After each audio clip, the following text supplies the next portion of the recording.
Vi pregherei di prendere posto, ecco, per non togliere tempo ai relatori, perché affronteremo in questa fase, diciamo, un altro aspetto estremamente importante, che è proprio quello del rischio dell'Italia, il rischio sismico dell'Italia settentrionale, per avere un po' tutta la parabola, diciamo, dei problemi che sono cruciali per il nostro Paese, quindi dalla ricerca storica alle analisi geologiche e sismologiche, fino ad arrivare al problema degli edifici. E noi, avendo anche poco tempo in questa occasione, però abbiamo puntato soprattutto sugli edifici storici e sui nostri beni culturali, che sono un grande patrimonio del Paese. Sono tutelati?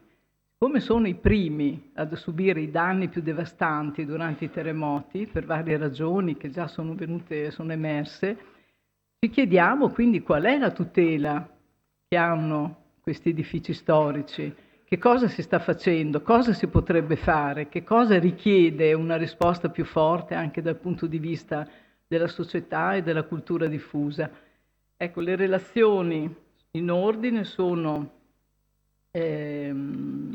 adesso del rappresentante del segretariato regionale per il Veneto, la dottoressa Codello e l'ingegnere Lionello, che tratteranno di questo tema, appunto, terremoti e beni culturali in area veneta. Quale tutela?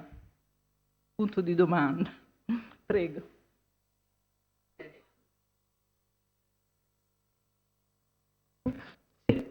Grazie, buon pomeriggio a tutti. Io devo un particolare sentito ringraziamento al Presidente Carlo Doglioni, che ha fortemente voluto questo convegno insieme alla professoressa Guido Boni e al professor Valensise. Grazie davvero, perché il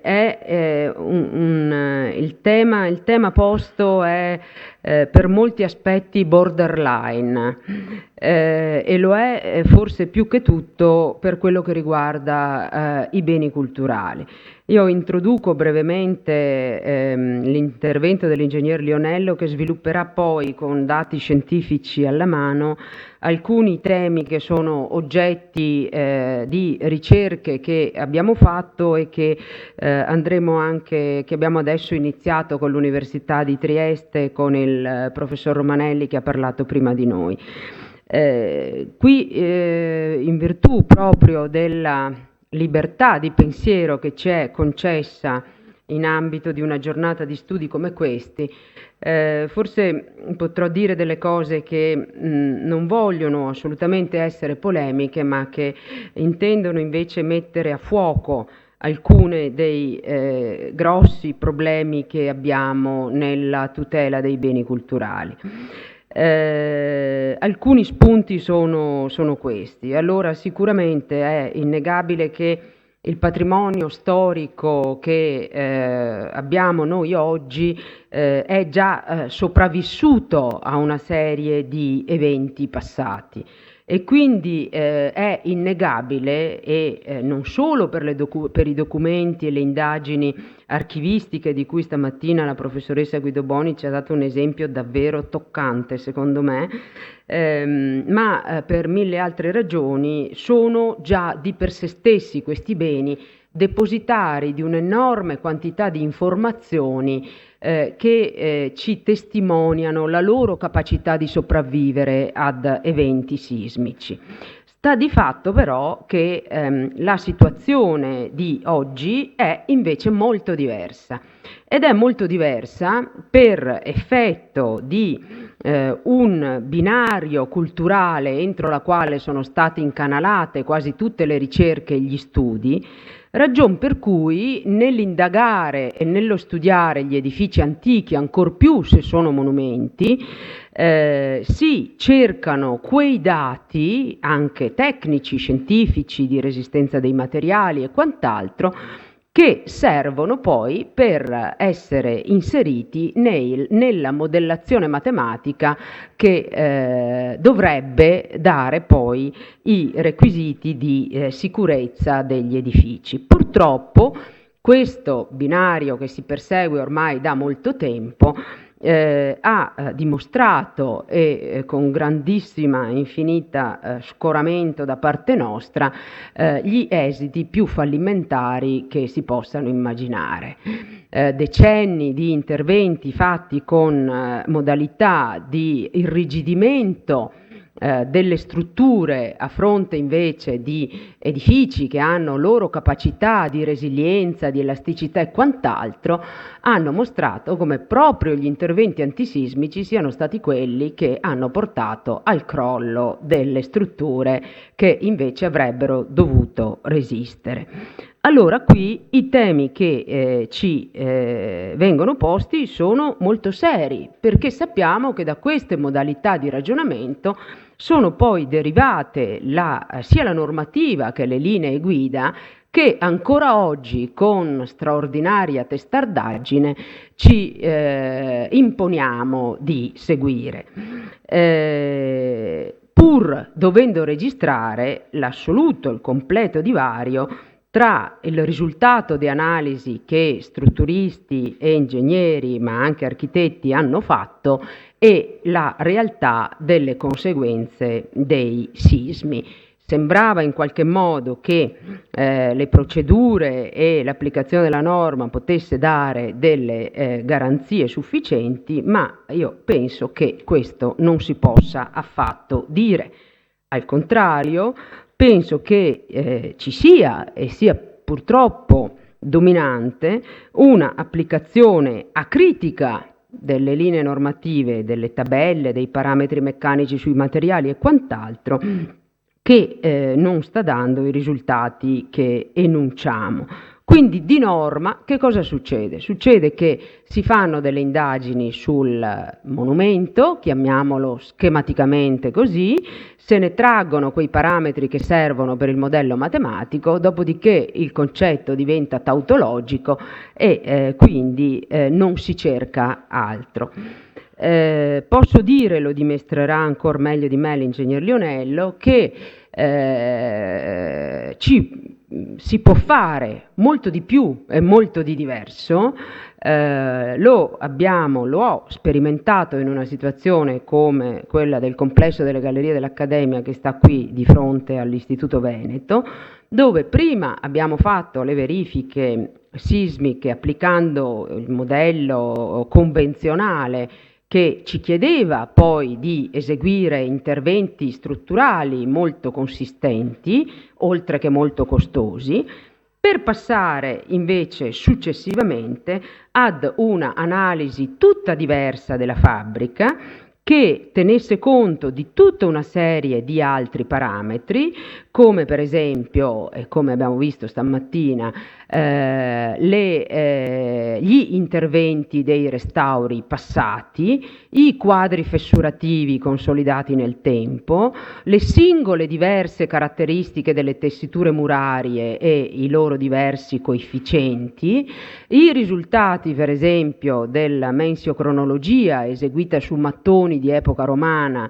reimpiegati da Gian Antonio Selva nei restauri radicali fatti agli inizi dell'Ottocento, ma anche il ciclo delle maree e molti altri fattori determinati come esito di risultati di analisi assolutamente non convenzionali, o perlomeno in buona parte non convenzionali, e soprattutto liberi da ideologie e da pregiudizi che puntino ad ottenere uno dei modelli già standardizzati.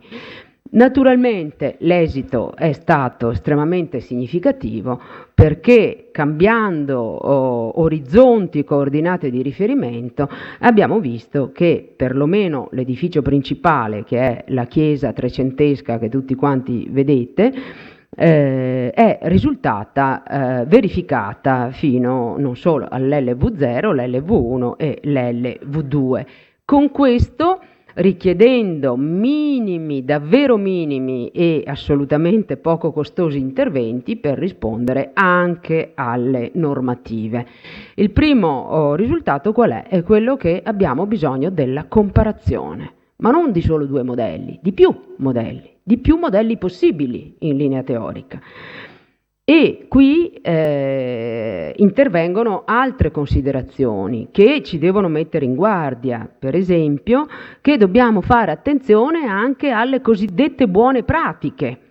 E le cosiddette buone pratiche che ci chiedono di intervenire il minimo possibile in un edificio antico, ma allo stesso tempo di farlo ancora una volta secondo parametri già stabiliti.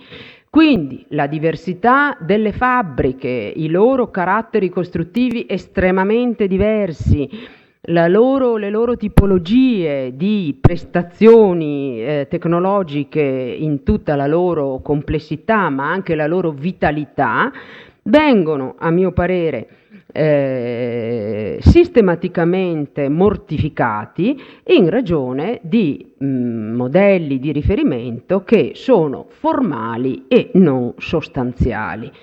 Il punto quindi è quello che secondo me occorre superare la sindrome del modello da applicare per invece innescare tutta una serie di altri fattori di analisi e la capacità analitica delle tecniche di cui disponiamo oggi è assolutamente in grado di permettercelo. Ma ancor di più dobbiamo forse lasciare da parte l'ipotesi di questo pensiero forte dove è la norma che detta il percorso che dobbiamo fare per arrivare a un pensiero che potrei definire debole per un certo verso, ma molto più raffinato, molto più orientato alla qualità degli interventi piuttosto che alla loro quantità e anche a puntare forse a protocolli condivisi che ci permettano di rifare centinaia di volte gli stessi errori, come stiamo facendo, e dar corpo invece ad applicazioni pratiche e a quel terreno di condivisione interdisciplinare che è così faticoso, se non che impossibile, da praticare, perché ovviamente l'ambito accademico resta rigorosamente chiuso dentro i propri recinti e noi che siamo gli operatori dei beni culturali a malapena respiriamo e quindi ben poco riusciamo ad investire in termini di ricerca e di avanzamento vero e proprio.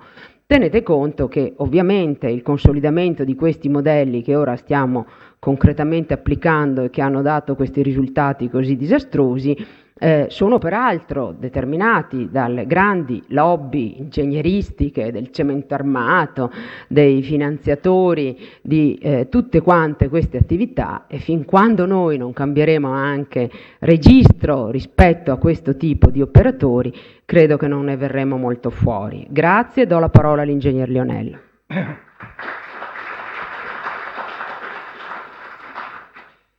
Questa mattina abbiamo visto come ci siano degli eccezionali documenti che descrivono i terremoti dei secoli scorsi. Abbiamo però anche una testimonianza proprio materiale di quanto è successo, cioè del danno che questi terremoti hanno fatto, nei manufatti che, costruiti precedentemente al sisma, si sono conservati fino ad oggi, diventando quindi beni culturali. In particolare, questi fenomeni sono visibili nelle torri che hanno una loro vulnerabilità ben specifica e che non molto spesso vengono restaurate e che quindi conservano i segni di quello che è rimasto. Qui a Venezia, come sovrintendenza, abbiamo fatto una schedatura di tutti i campanili del centro storico, schedando la datazione, le dimensioni, le tecniche costruttive, i materiali, il dissesto, il degrado, quindi avendo un quadro complessivo di tutte le torri. Possiamo vedere, abbiamo visto, che nei campanili antecedenti al XIV secolo sono molto visibili i danni dovuti ai terremoti del 1117 e del 1348, che è stato un terremoto molto forte per la città di Venezia. Sono lesioni che sono abbastanza facili da riscontrare, sono lesioni ad andamento inclinato, hanno dei rami paralleli, hanno un dislocamento fra i lembi e una cosa che ci è parsa interessante è quello di confrontare il danno avuto con quello che è la normativa attuale. Allora, le norme attuali, NTC 2008, identificano un terremoto sostanzialmente con un'accelerazione che noi possiamo andare a prendere è un dato tabellare. Poi con dei procedimenti matematici arriviamo a determinare quelle che sono le sollecitazioni sul materiale. Quello che abbiamo provato a fare è il processo inverso, cioè abbiamo detto proviamo a partire dal danno per risalire a quello che è l'azione. Facendo questo procedimento abbiamo trovato che le accelerazioni sono il doppio, il triplo di quelle previste da normativa. Allora ci siamo chiesti il perché, quali potrebbero essere i problemi che determinano questo. Allora, sicuramente c'è un primo problema in cui un fenomeno così complesso come il terremoto difficilmente è rappresentabile da una sola accelerazione.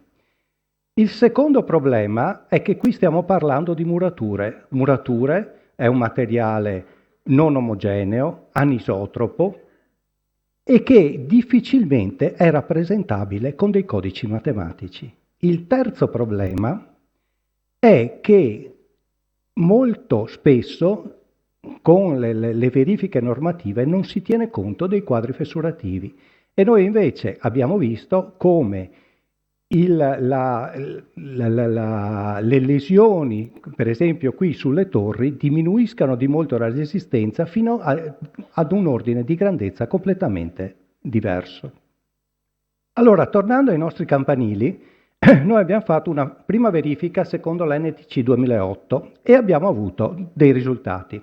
Poi abbiamo fatto uno studio con il professor Doglioni sull'efficienza strutturale, quindi diciamo la vulnerabilità di questi campanili in forma diciamo più qualitativa che quantitativa, cioè andando a verificare quali erano praticamente i caratteri stabilizzanti ed instabilizzanti dei campanili stessi.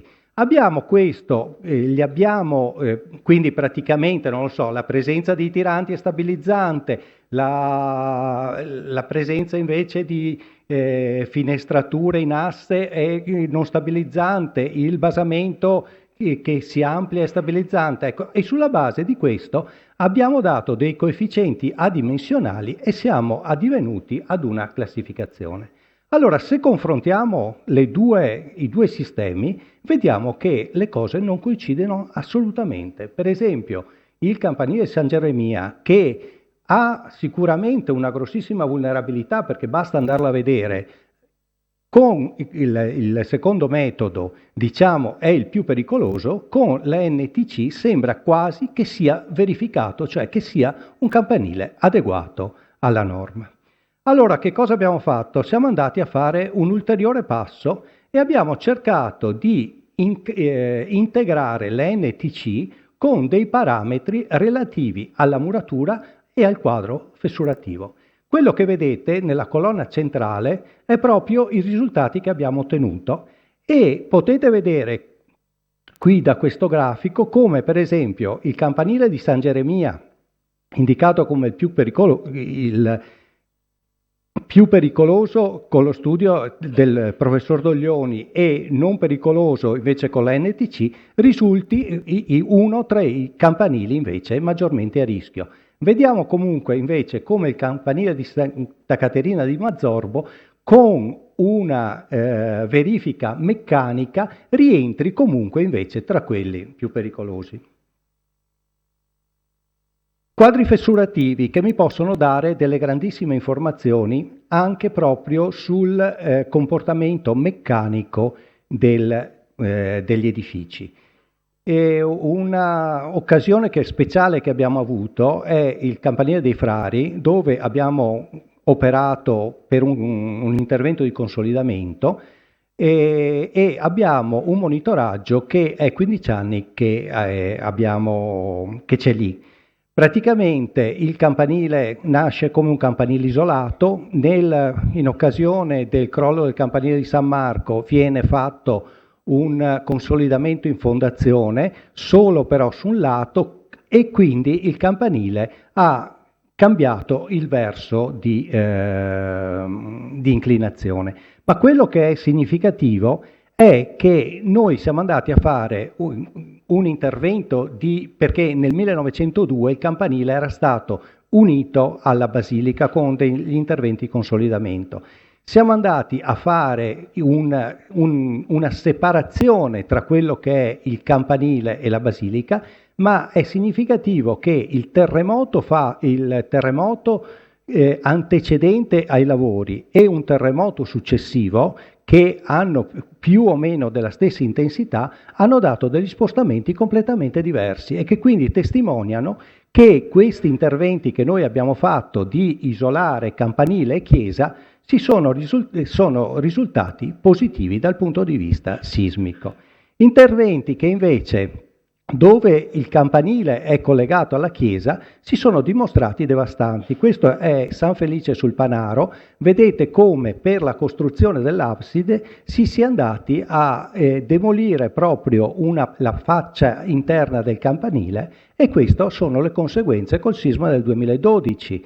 Ecco, vedete qui la faccia del campanile completamente demolita. E l'altra cosa che mi sembra importante su quanto è successo sul Duomo di San Felice è che si sono attivati più di 20 meccanismi di danno, ma questi 20 meccanismi di danno si sono attivati in conseguenza delle modifiche architettoniche che sono state apportate alla chiesa. Qui ne vedete diverse che ho provato a illustrare. Allora, cercando di concludere, abbiamo che sicuramente sui beni culturali abbiamo una vulnerabilità diffusa. Abbiamo delle procedure di verifica che sono in parte inadeguate. In questo momento, come Stato, abbiamo delle scarsissime risorse, abbiamo un tempo limitato per le messe in sicurezza, perché vediamo che gli eventi si stanno ripetendo sempre più vicini. Io credo che una delle strade sia quella della riduzione del rischio. Allora, riduzione del rischio, quindi degli interventi, diciamo, molto semplici, molto economici, che in qualche maniera comunque preservano il bene culturale da possibili eventi. Volevo molto brevemente, proprio ve ne mostro qualcuno. Queste sono delle cerchiature che abbiamo fatto sul campanile di Santo Stefano, lo potete vedere quando usciamo, ha un'altezza di 40 metri ma uno strapiombo di 2 metri. Abbiamo fatto delle cerchiature che migliorano sia dal punto di vista statico che dal punto di vista sismico la resistenza del campanile. Abbiamo speso, operando con degli alpinisti, 25.000 euro. Questa è la chiesa di Santa Maria Maggiore. Siamo intervenuti quando abbiamo fatto il restauro delle coperture, abbiamo inserito dei presidi per evitare il ribaltamento della facciata, abbiamo speso 30.000 euro.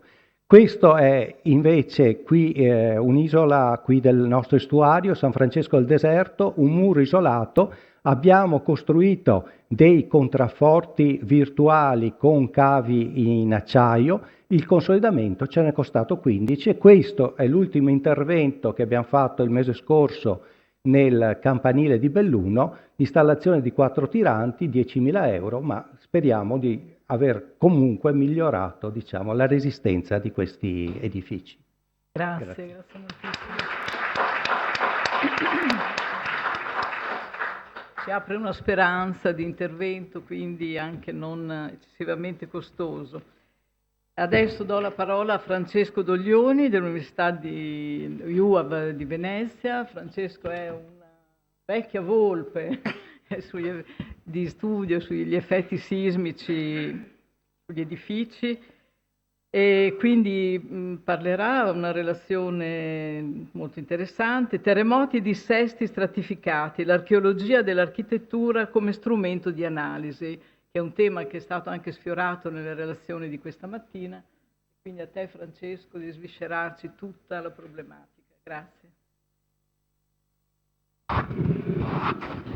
Ringrazio di questa opportunità e anche del fatto di parlare immediatamente dopo Renata Codello e Alberto Lionello, con cui abbiamo compiuto diversi studi su questi argomenti, in particolare sui campanili di Venezia. Una sola piccola notazione, che forse non è una cosa diciamo così, molto nota.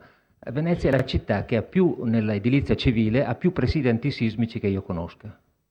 È una cosa forse che può apparire sconcertante, però Venezia dalla fine del 200 fino ai primi del 900 ha dei sistemi di aggrappo tra le murature e i solai che non ci sono in nessun'altra città del mondo, diffusi, efficaci, che contrastano i ribaltamenti fuori piano. Una tecnica costruttiva che ha sostanzialmente caratterizzato il modo di costruire, diventando uno standard assolutamente continuo. Il tema però che cercherò di affrontare brevemente è questo. Il rapporto tra, diciamo, quello che riesco a leggere nella fabbrica in termini di dissesti avvenuto nel tempo e il contenuto di dati che questi dissesti mi possono consentire in rapporto alla sismicità storica, ad eventi storici del passato. Ci sono delle combinazioni di fattori che sono piuttosto importanti. Le fabbriche sono costruite, hanno dei loro presidi, usualmente, si modificano nel tempo per azioni umane, operazioni, diciamo così, naturali come i sismi. Le azioni umane e le azioni sismiche si combinano tra di loro, generando una stratificazione, quindi generando un insieme di sovrapposizioni per cui ci può succedere di trovare condizioni ideali, si fa per dire, come questa è una chiesa a Sergiopolis in Siria, una chiesa del V secolo, colpita con evidenza da un terremoto devastante molto tempo fa, non lo so quanto, ma a me in questo momento mi interessa far vedere come sia successa una riparazione, sia avvenuta una riparazione e come questa riparazione a questa riparazione sia stata associata una, diciamo così, una sigillatura di un giunto di una parte di Malta che univa questi elementi della conca senza modificare completamente la lesione e come sostanzialmente questa lesione risulti sigillata. Beh, questa lesione è sigillata e, devo dire, non ha nessun risentimento da allora ad oggi, il che vuol dire che è avvenuto un terremoto di grande potenza devastante e nessun risentimento da allora ad oggi.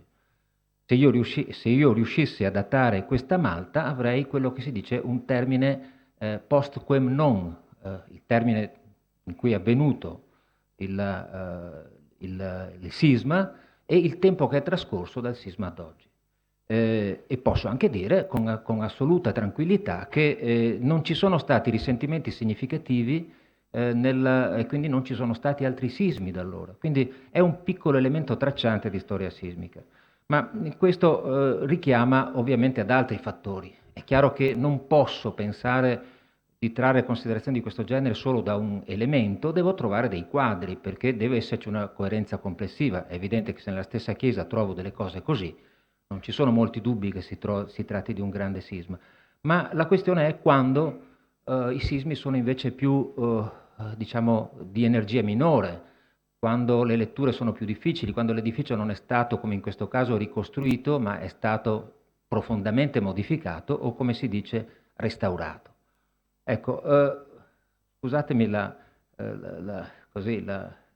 però cito questa mail di qualche anno fa. Dario Sleico, un caro amico che saluto, mi manda questa mail dicendo ma non avresti qualche notizia su danni al patrimonio architettonico in Friuli Veneto? Scusate, non vorrei violare una privacy, però è un modo, ha dato lo start ad alcune ricerche che abbiamo compiuto con una tesi laurea in particolare di Margherita Ganz, che è qui, per cercare di capire se si riesce a dare una risposta utilizzando i monumenti come fonte di dati, perché è questo il nostro compito. Allora a questo punto abbiamo cominciato a pensare quale potesse essere lo statuto di questa ricerca. È uno statuto abbastanza particolare perché in primo luogo dovrebbe essere una ricerca, come dire, blindata. Il catalogo dei terremoti fatto da Emanuela Guidoboni è bellissimo, ma dovrei non conoscerlo perché potrei esserne influenzato. Bisognerebbe riuscire ad utilizzare il manufatto come fonte del tutto indipendente. Non ci riusciremo mai, però il problema è che ci siamo resi conto che il rischio grave è quello di, conoscendo già, come dire, una possibile risposta, di influenzare anche la domanda. Quindi di influenzare tutto il percorso interpretativo sapendo che si può, in qualche modo, che c'è da verificare una determinata ipotesi. Abbiamo provato a farlo a fare una ricerca più approfondita per il santuario di Sant'Ivittorio Corona a Feltre, nel basso bellunese. Un edificio che questa lapide molto bella dice costruito nel 1096, quando caddero le stelle e i cristiani andarono contro i pagani, prima crociata, e con questa lapide fondativa molto importante che parla appunto di questo Giovanni da Vidor fondato Raule, quindi abbastanza inequivocabile, però ci siamo anche resi conto che molte cose devono passare prima di poter dire, ad esempio, che è stato colpito dal terremoto del 1117.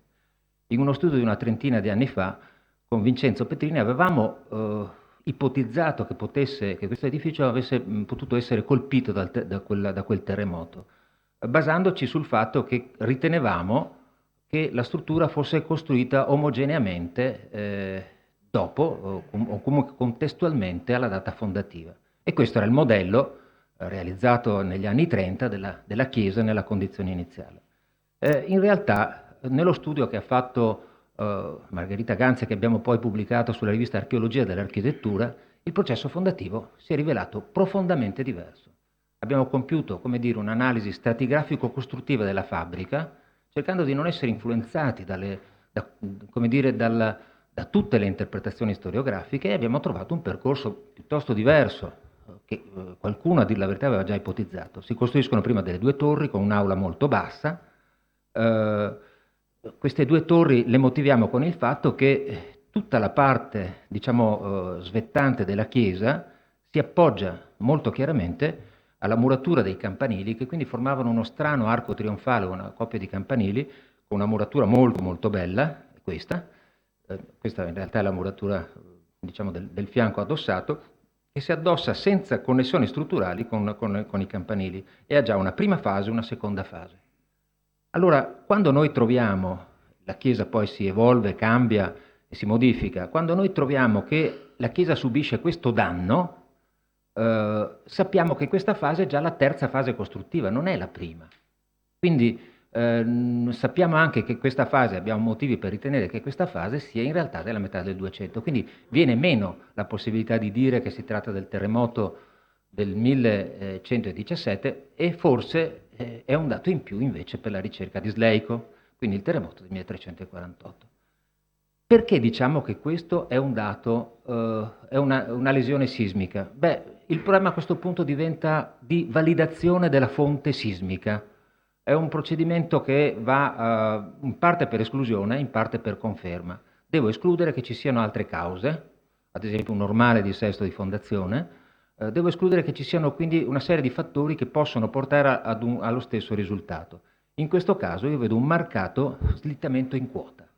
Lo slittamento in quota è tipico di un fenomeno sismico altamente energetico che consente lo slittamento sui giunti. Non avviene pressoché mai in fase statica, a meno che non caschi una bomba o ci siano elementi di volte spingenti che in questo caso non c'erano. Quindi questa lesione che passa da 5 cm a 15 cm è certamente una lesione sismica che si verifica su un muro, diciamo, di costruzione duecentesca. Un'altra lesione simile, perché il quadro diciamo, deve avere una congruenza sull'intero edificio, si verifica sul campanile, quello che abbiamo visto appartenere alla prima fase, e guarda caso va a prendere un giunto di attesa di un cantiere, quindi va a coincidere con diciamo così, una discontinuità determinata dal cantiere di costruzione iniziale. Ma è il classico meccanismo di oscillazione discorde del campanile che porta a qualche cosa di questo tipo, per cui i campanili, diciamo, oscillando in modo discorde, tendono a separarsi dalla base costituita dalla chiesa stessa e i timpani svettanti del transetto in questo caso vanno verso l'esterno e la lesione che abbiamo visto era equivalente a quella in questi punti. Ecco, quindi c'è un quadro di congruenza rispetto a quelli che sono meccanismi noti del comportamento sismico delle chiese. Faccio vedere questa immagine per far capire come la Sovrintendenza ai Beni Architettonici del Veneto, intervenendo alcuni anni fa, abbia ritenuto molto importante conservare le tracce che si erano manifestate su questo manufatto. Quindi le ha considerate qui una riparazione, una lesione, eccetera. Ha operato dei consolidamenti esterni alla fabbrica senza turbare la traccia come documento. Secondo me questo è un atteggiamento molto molto importante perché conserva il dato scientifico, la prova vera. Quindi la congruenza rispetto a questi schemini che appunto vengono da quel lavoro fatto con Moretti e Petrini un po' di anni fa, è uno degli elementi che ci serve, ma le congruenze devono essere tante. Ad esempio, il fatto che si verifichi sul paramento in pietra squadrata la laminazione del bordo esterno significa che la facciata è venuta fuori, ha sovraccaricato il bordo e la pietra si è rotta. Quindi ci sono un insieme di elementi che devono ritornare e rendere congruente il quadro di danno. Poi il transetto era qui,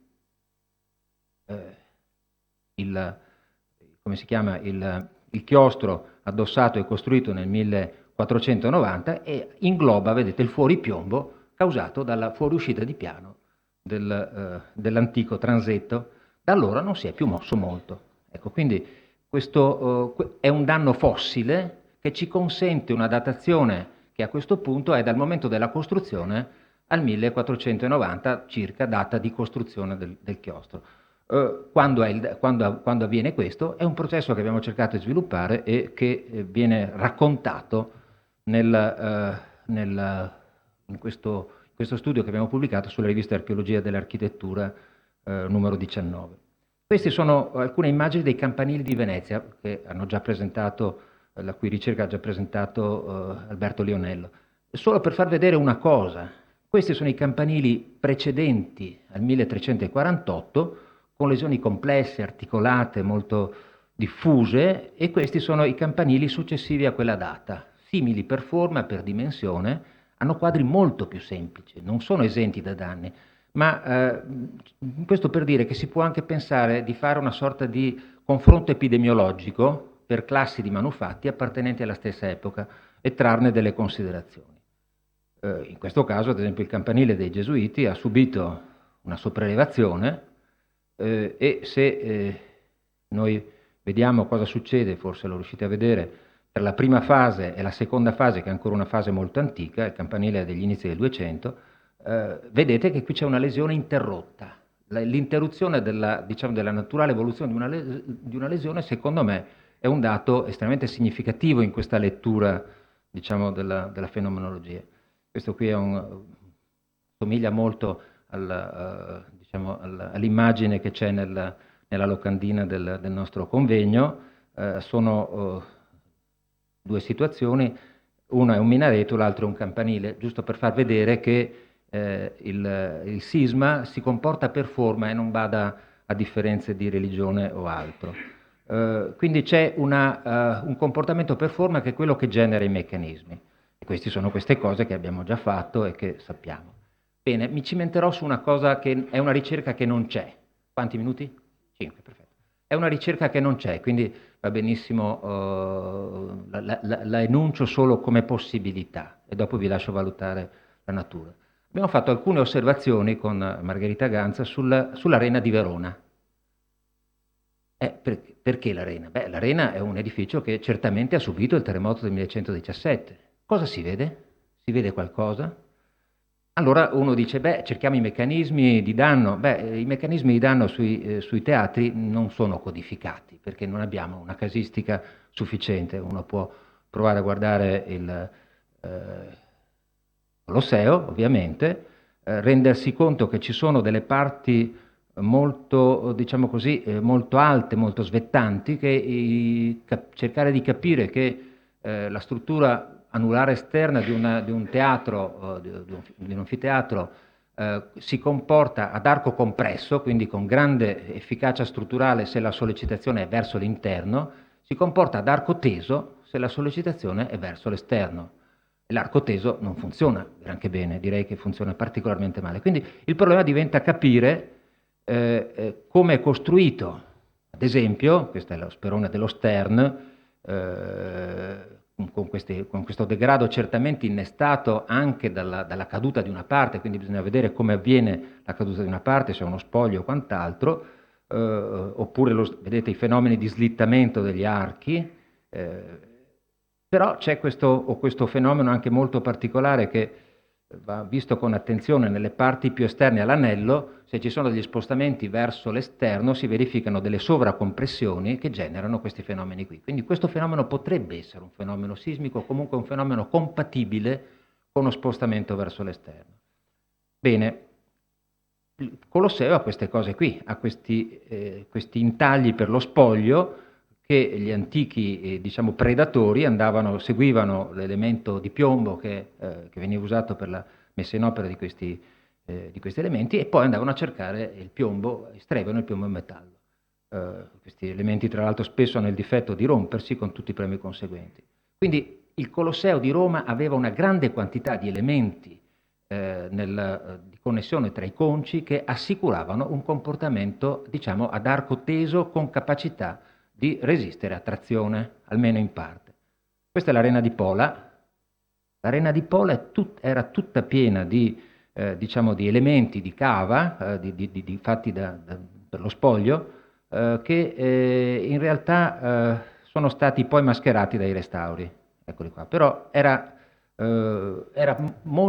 una grande, connessione metallica. Ecco, l'arena ne ha molto pochi, ne abbiamo visti pochissimi.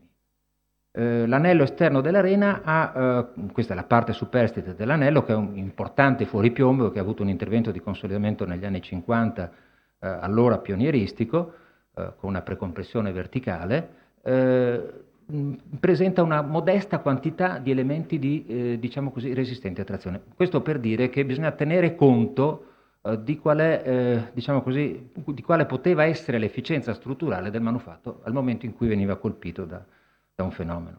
Questa è la parte che noi vediamo, il fuoripiombo, eccetera, eccetera, l'azione di raddrizzamento. Quando è stata messa in tensione, l'ala esterna dell'arena si è spostata verso l'interno, riprendendo in parte l'assetto e staccandosi dai contrafforti. Quindi abbiamo questa struttura anulare esterna che spinge dal corpo principale dell'arena che contiene la cavea all'ala esterna. Quindi è una configurazione abbastanza particolare che, questa è una parte ricostruita nel 500, vediamo qui in questa lapide, 1590, quindi una parte che aveva subito, era Corwens, dice il documento, e viene ricostruita solo per la parte esterna.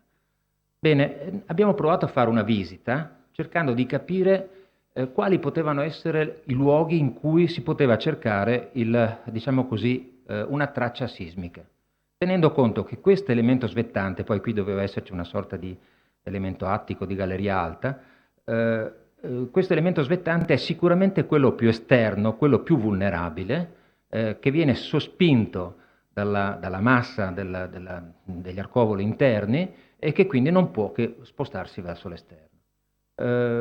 Quindi quello certamente poi è separato, non ha muri di controvento, mentre questa è una struttura estremamente stabile. Allora, che cosa ci si può aspettare? Si può aspettare sostanzialmente un movimento di questo tipo qui, un movimento che sposta verso l'esterno, una volta avvenuto il crollo della parte esterna, che sposta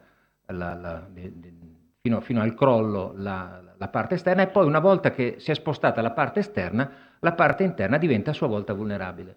La cosa è interessante perché nella costruzione iniziale non c'era alcuna previsione che questa parte dovesse essere protetta in qualsiasi modo, per cui noi ci aspettavamo delle lesioni in questo punto. Questo tratto in pietra è totalmente slegato dalle murature interne, dagli arcovoli, è semplicemente accostato. Non capisco il perché, scusate. Ecco, quello che si vede è questo. Questi archi romani, in sostanza, hanno dei punti di distacco che sono stati saturati nel tempo. Questi punti di distacco variano da 5-6 cm a 0.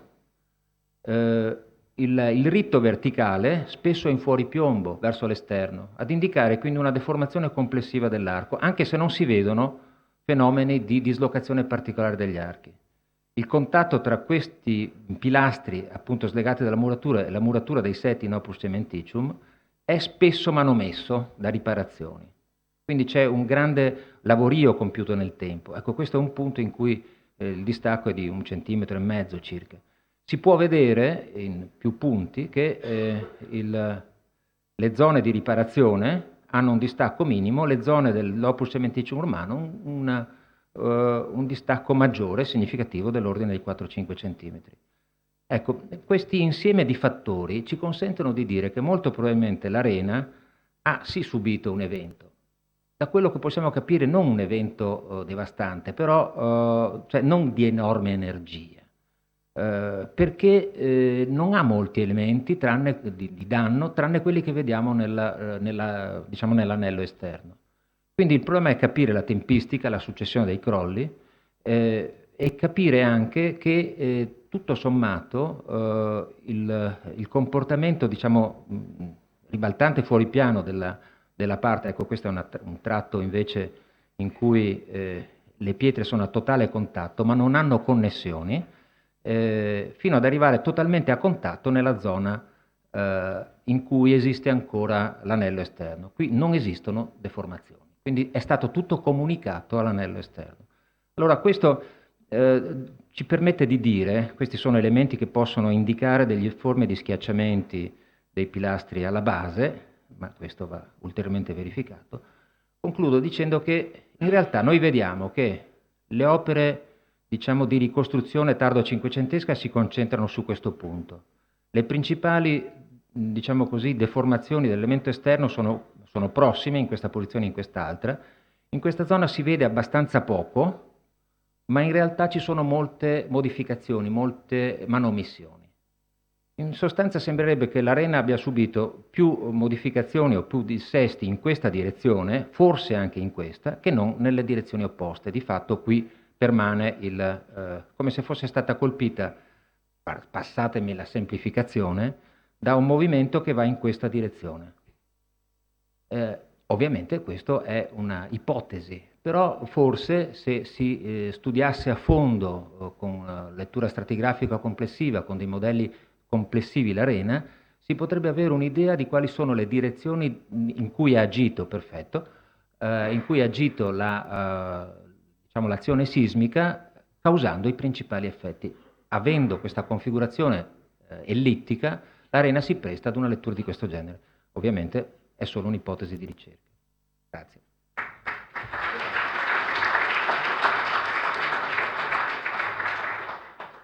Pensavo fosse in carica. Che offre tanti spunti di discussione.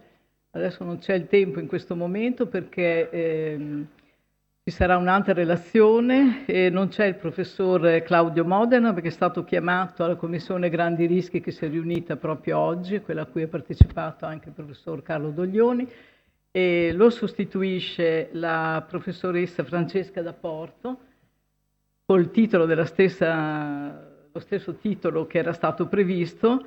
E mi raccomando i tempi perché vorremmo tenere un po' di spazio sia per il dibattito sulle relazioni della mattina e del pomeriggio, poi aprire una discussione a tema, che è quella segnata nel programma, cioè quali sono le politiche di informazione e quali sono, come si può delineare questa attiva partecipazione dei mass media e perché la nostra società sta di fatto andando verso una deriva fatalista, forse è poco informata, forse non riusciamo a comunicare questi dati fra la comunità scientifica e la cultura diffusa. Questo sarà il tema del dibattito finale. Ci sarà il tempo per fare invece prima delle domande sulle singole relazioni. Do la parola alla professoressa da Porto, grazie. Grazie, porto i saluti del professor Modena che è molto dispiaciuto di non poter essere qua, ma gli eventi più recenti l'hanno chiamato a Roma come Perdoglioni. Inizio questo intervento innanzitutto ringraziando i relatori che mi hanno preceduto sia nella mattina che nel pomeriggio per aver introdotto molti dei temi che poi andrò a toccare. Il problema della prevenzione non può che essere basato di fatto sull'osservazione innanzitutto degli effetti dei terremoti, quindi abbiamo soltanto alcune immagini dei più recenti che mettono in luce la fortissima vulnerabilità di alcune tipologie edilizie, ad esempio le chiese di cui abbiamo già parlato oggi, ma anche proprio delle costruzioni ordinarie del tessuto che costituisce i nostri centri storici. Al problema della vulnerabilità dell'edificio sono poi collegati altri due temi, uno che è quello del rischio sismico del contenuto degli edifici, quindi la vulnerabilità dei beni esposti all'interno dell'edificio, presenti all'interno dell'edificio nel momento in cui sono soggetti alle accelerazioni o sono soggetti ai danni della struttura che li contiene. Questo tema per oggi ovviamente non lo toccheremo. E invece d'altra parte la scala dell'edificio e della sua vulnerabilità è intrinsecamente collegata alla scala urbana, quindi all'insieme di connessioni tra l'edificio visto come entità singola e il resto del tessuto urbano che rappresenta l'opportunità di fare delle valutazioni di rischio su scala più ampia per poter poi intervenire a questa scala per ridurre la vulnerabilità. Queste sono solo alcune immagini che mostrano di fatto gli effetti legati alla vulnerabilità delle singole strutture, la qualità, le vulnerabilità legate alla qualità dei materiali e diciamo i risultati in termini poi di effetti alla scala appunto urbana che rendono da un lato difficili sia le prime operazioni emergenziali che poi anche rendono più complesso o comunque diverso l'aspetto dell'intervento. D'altra parte vediamo che anche in centri così profondamente colpiti evidentemente c'è qualche piccolo dettaglio significativo che fa sì che la risposta delle strutture possa essere anche drammaticamente diversa. Si possono trovare l'una vicino all'altra strutture che hanno subito danni estremamente ridotti con strutture invece che hanno subito crolli totali o parziali comunque molto importanti. Qui sono alcuni degli aspetti tipici della vulnerabilità del costruito storico in Italia, quelli legati alla scarsa qualità della muratura. Qui vediamo alcuni esempi dai più recenti terremoti di murature appunto caratterizzate dalla presenza di vuoti, legante molto scadente, qualità anche degli orizzontamenti scadente, caratterizzata da stati di conservazione e di manutenzione molto poveri. Qui un'immagine che non commento, ma che si commenta da sé in relazione agli interventi che abbiamo già visto e alla complessità di queste strutture legate alle sequenze costruttive che in qualche modo vengono messe in luce dagli eventi che poi dagli eventi sismici. Ancora vulnerabilità collegate ad effetti locali molto particolari che in genere non vengono presi in considerazione nei modelli classici, tipo la presenza di vuoti localizzati all'interno della muratura, come nel caso della presenza di canne fumarie in queste due immagini, che andando a ridurre la continuità muraria poi rappresentano l'innesco di quella serie di meccanismi che portano al danneggiamento e al collasso di porzioni degli edifici, ma che appunto si manifestano sempre con l'avvio, con un avvio localizzato laddove appunto c'è la maggior debolezza, la maggior vulnerabilità. Quindi il meccanismo più fragile, quello più debole, è quello che innesca poi la catena che porta a stati di danno anche molto consistenti.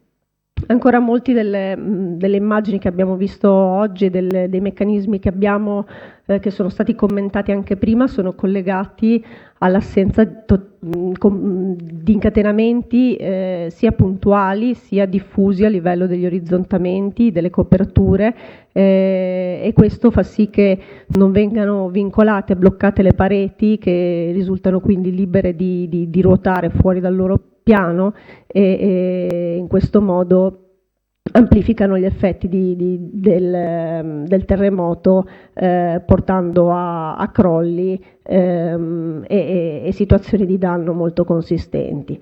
D'altra parte vediamo in quadri di danno generali molto consistenti, è possibile poi riconoscere la presenza di fabbriche sulle quali il danno risulta essere molto più limitato, e molto spesso questo è legato proprio alla presenza di piccoli accorgimenti, come dicevamo prima, in grado di vincolare ad esempio le pareti, se facciamo riferimento al problema dei meccanismi. Questi sono dei tipici incatenamenti che abbiamo trovato spesso nella zona colpita dal terremoto dell'Aquila, dove vedete in pratica che la catena stessa della capriata fuoriesce dallo spessore murario e con la presenza di un paletto funge anche da catena di trattenimento per i meccanismi di ribaltamento fuori piano. Qui vi ho mostrato soltanto due esempi, quello della chiesa di Santa Maria del Soccorso, che era una chiesa che aveva subito dei danni estremamente limitati rispetto a molte altre presenti nella stessa area. Molte altre chiese, altri edifici che appunto hanno presentato livelli di danno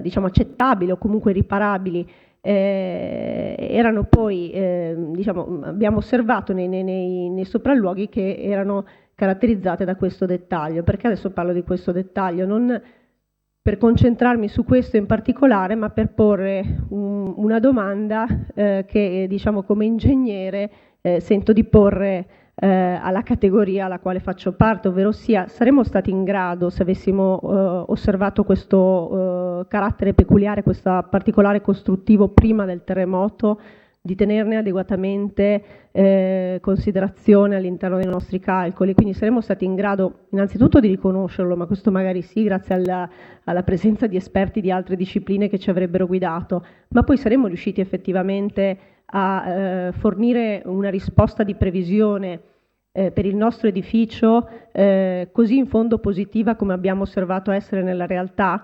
Allora, questa domanda è quella che apre un po' la dicotomia o la conflittualità tra i principi base della conservazione e quelli che invece sono le metodologie, le modalità operative tipiche per la valutazione della sicurezza strutturale, così come viene condotta oggi con metodi convenzionali e che seguono appunto le richieste di normativa codificate e che sono prima state correttamente introdotte nel primo intervento di questo pomeriggio. Questa conflittualità è emersa proprio a partire dal terremoto del Friuli, in cui in pratica sono stati proposti interventi di riparazione e rinforzo delle costruzioni storiche, basandoli su approcci ingegneristici, però approcci non sbagliati in quanto tali, ma caratterizzati da un contesto nel quale c'era una bassissima conoscenza della meccanica delle strutture in muratura, che veniva ignorata nelle scuole di ingegneria e nelle norme tecniche, e allo stesso tempo un ambito, un approccio ingegneristico caratterizzato da una definizione di sicurezza strutturale molto convenzionale e diciamo corretto o comunque correttamente sviluppato nell'ambito della progettazione delle strutture nuove, ma difficilmente applicabile o non applicabile tout court all'ambito molto più complesso e differente delle costruzioni esistenti. Quindi per quanto riguarda il primo problema, quello della mancanza di conoscenza sulla meccanica delle strutture in muratura. Gli aspetti ormai noti, che sono stati anche proprio citati nel primo intervento di oggi pomeriggio, riguardano l'inadeguatezza dei metodi utilizzati per il calcolo e per la valutazione. Sono infatti dei metodi basati sulle ipotesi diciamo semplice di risposta globale e complessiva della struttura, risposta possibile grazie alla presenza di efficaci connessioni, di solai sufficientemente rigidi e che quindi possono ripartire l'azione sismica, e che però vengono applicati a strutture il cui comportamento reale è molto differente da questo modello fisico, ovvero sia il modello reale, quello che abbiamo visto sinora, un modello caratterizzato dall'assenza di collegamenti, dalla presenza di innesco di meccanismi indipendenti uno dall'altro o da un concatenamento di meccanismi vincolato e diciamo generato dalla perdita di resistenza del meccanismo più debole. Quindi metodi molto convenzionali che poi allo stesso tempo hanno forzato in qualche modo i progettisti a sviluppare, ad applicare tecniche e metodi di intervento, a progettare interventi che in qualche modo spostassero il funzionamento reale della struttura in muratura verso quello ideale che era aderente ai modelli di calcolo. Quindi c'è stato un processo di inversione in cui anziché sviluppare modelli di calcolo aderenti al comportamento reale, si è cercato di forzare il comportamento a qualcosa di simile ad un modello ideale non tipico delle strutture in muratura. E qui una carrellata che mostra alcuni effetti di questa filosofia, di questo approccio progettuale, dagli effetti disastrosi della sostituzione di solai a coperture leggere con solai a coperture pesanti in laterocemento. Non mi dilungo adesso nei dettagli, ma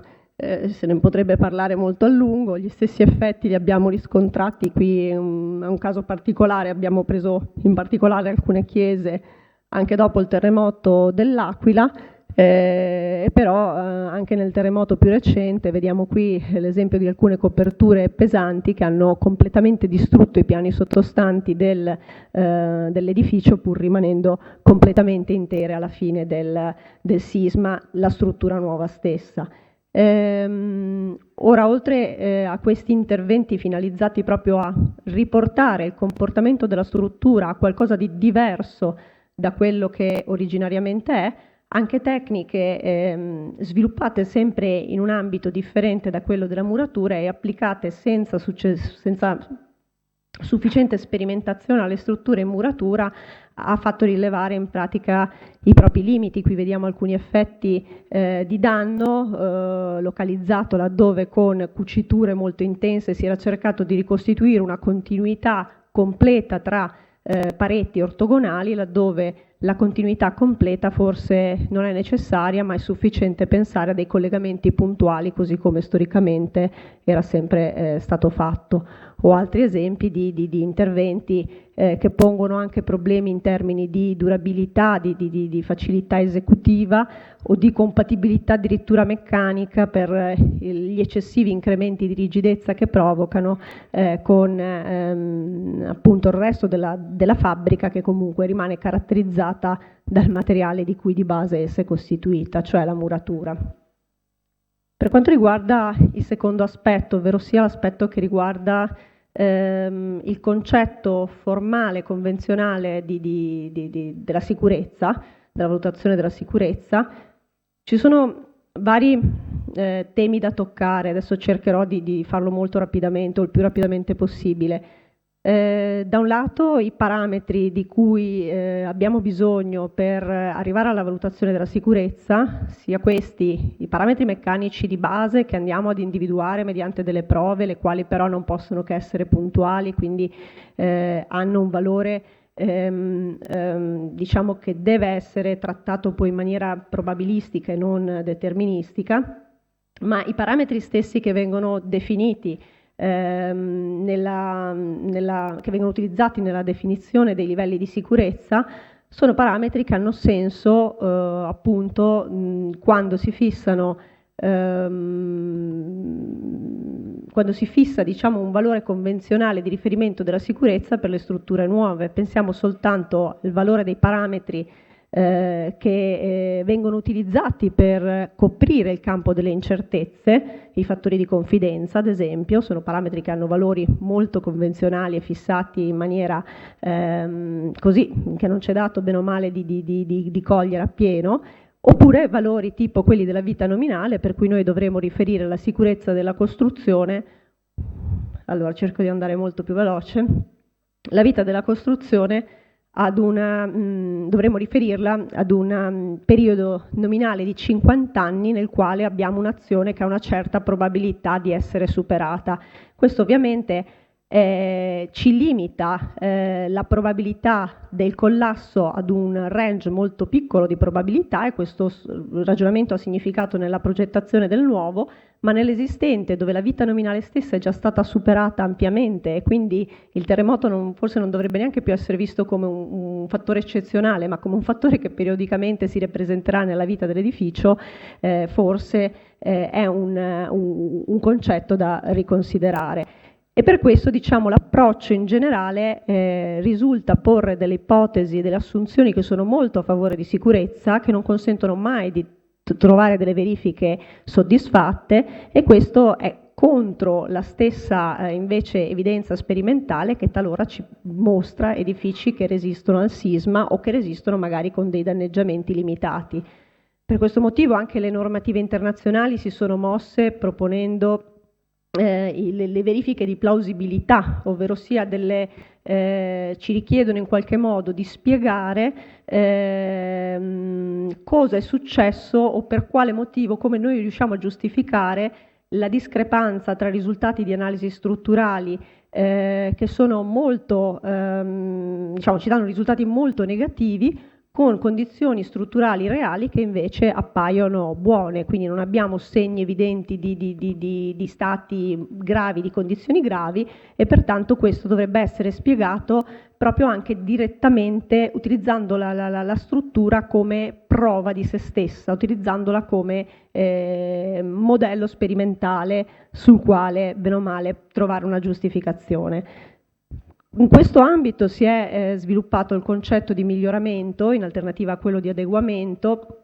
Cercherò di ricordare che questo principio del miglioramento, che è sviluppato proprio per inizialmente cercare di contemperare le esigenze di sicurezza con quelle di conservazione, poi appunto ha esteso la sua portata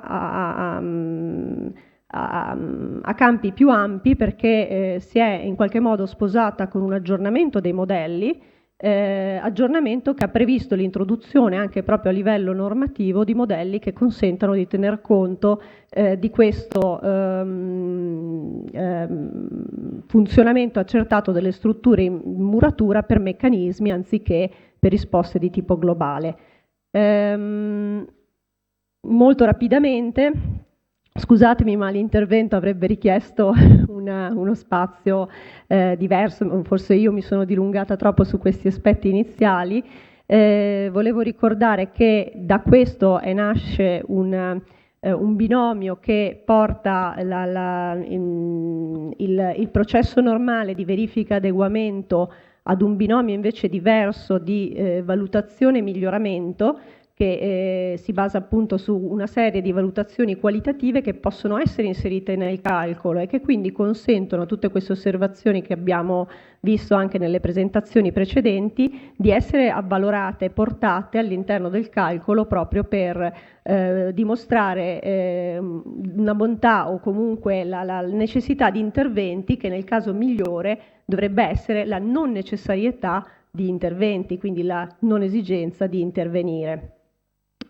Cito soltanto rapidamente il fatto che per passare alla scala urbana poi introduciamo la valutazione dell'edificio nel contesto di una valutazione di vulnerabilità a livello più ampio.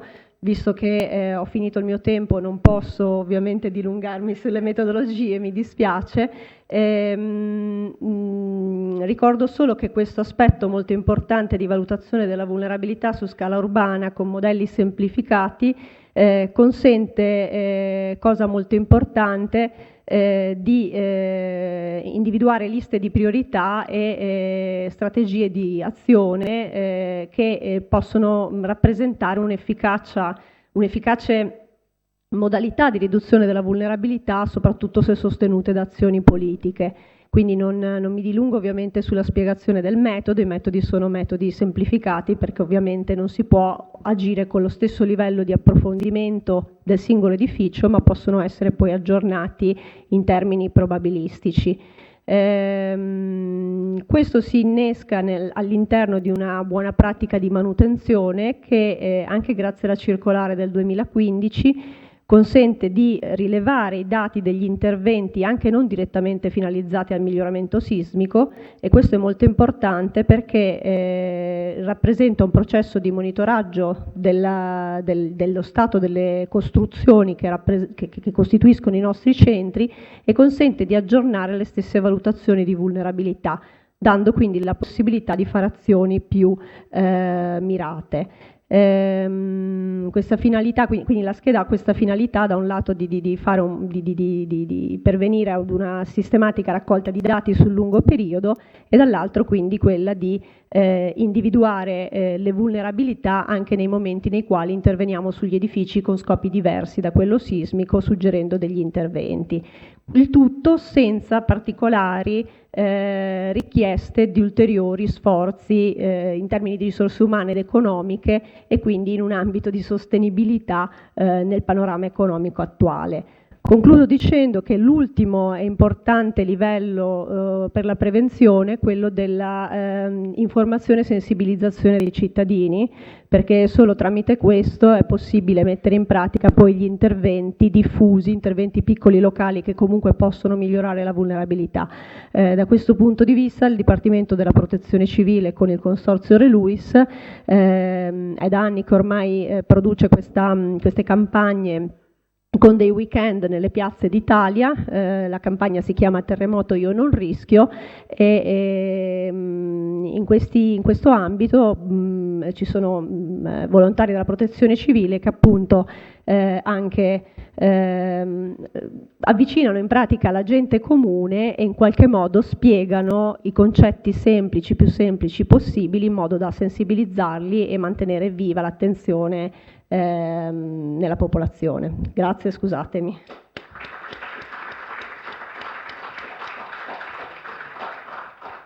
Grazie a Francesca che ha fatto una relazione talmente densa che da sola meriterebbe un seminario, come altre relazioni che sono presentate qui. Siamo consapevoli che è un'apertura su temi, questa giornata è troppo breve, però vuole dare la percezione di quante ricerche possano convergere con occhi diversi e discipline diverse. Grazie ancora.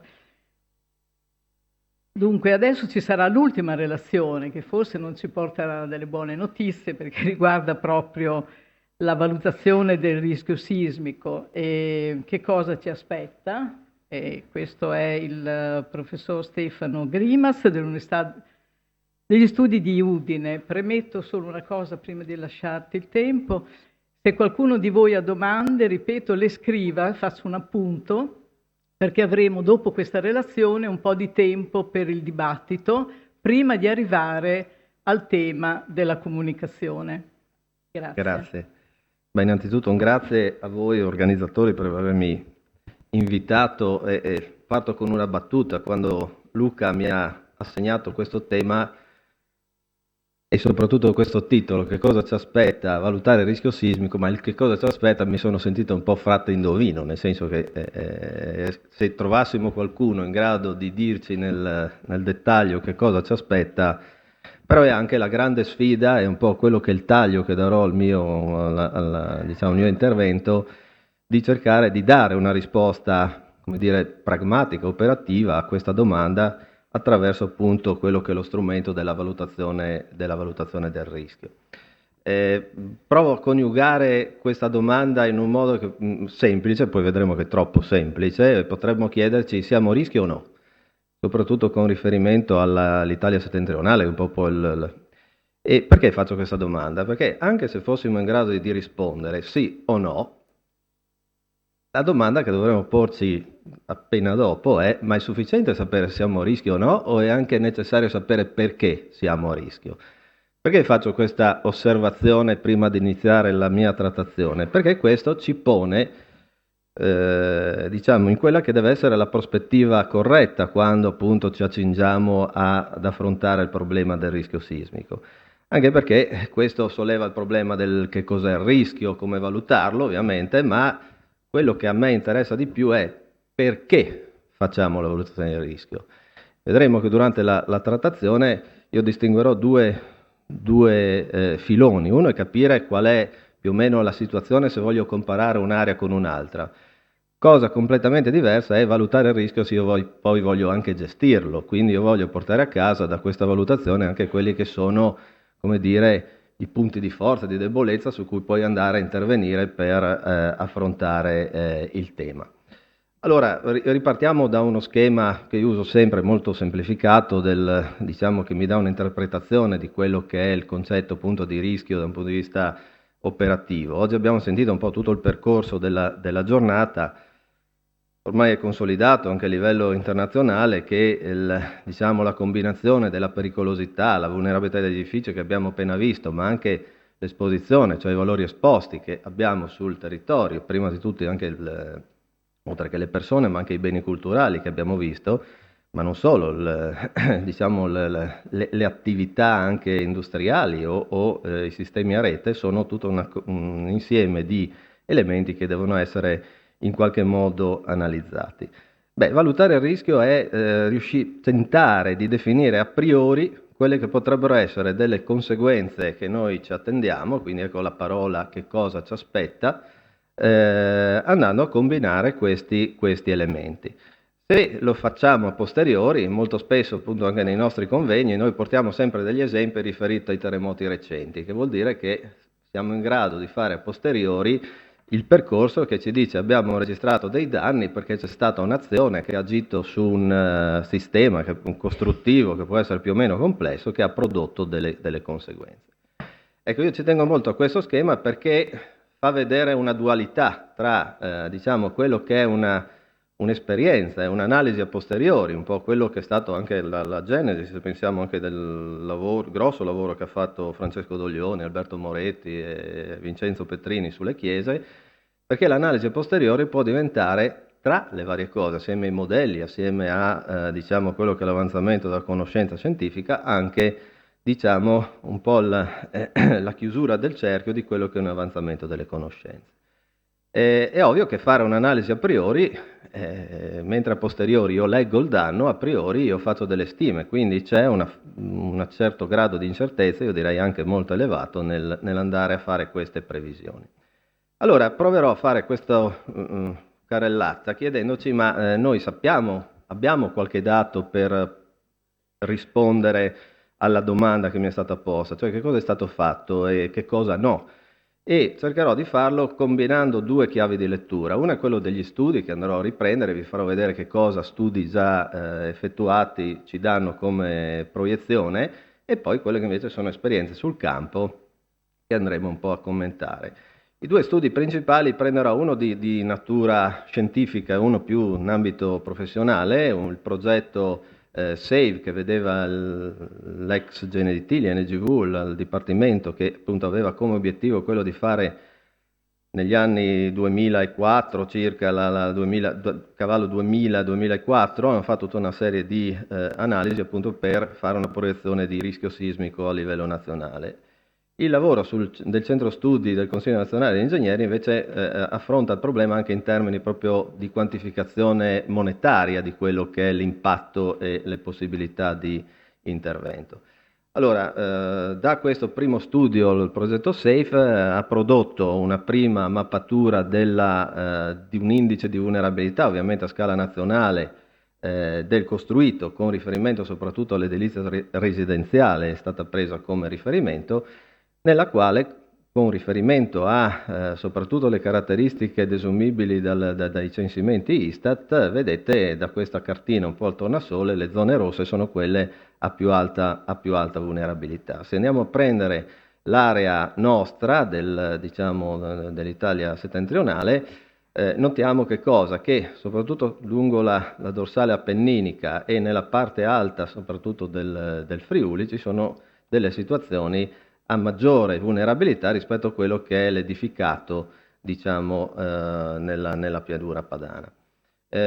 Questo studio portava, combinando questa mappa di vulnerabilità con la mappa di pericolosità, a fare una previsione di quelli che poteva essere la concentrazione dei crolli, e qui diventa interessante notare, qui siamo prima del terremoto anche dell'Emilia, e effettivamente le previsioni delle concentrazioni, diciamo, dei maggiori effetti di danno che porta dei crolli effettivamente erano state individuate. È interessante notare come la previsione nell'area veneto-friulana pone un accento maggiore nel confine tra il Pordenonese e la zona di Vittorio Veneto Belluno come indicazione di massima. Ovviamente ai crolli sono legate anche le vittime, e quindi le due mappe sono quasi sovrapponibili.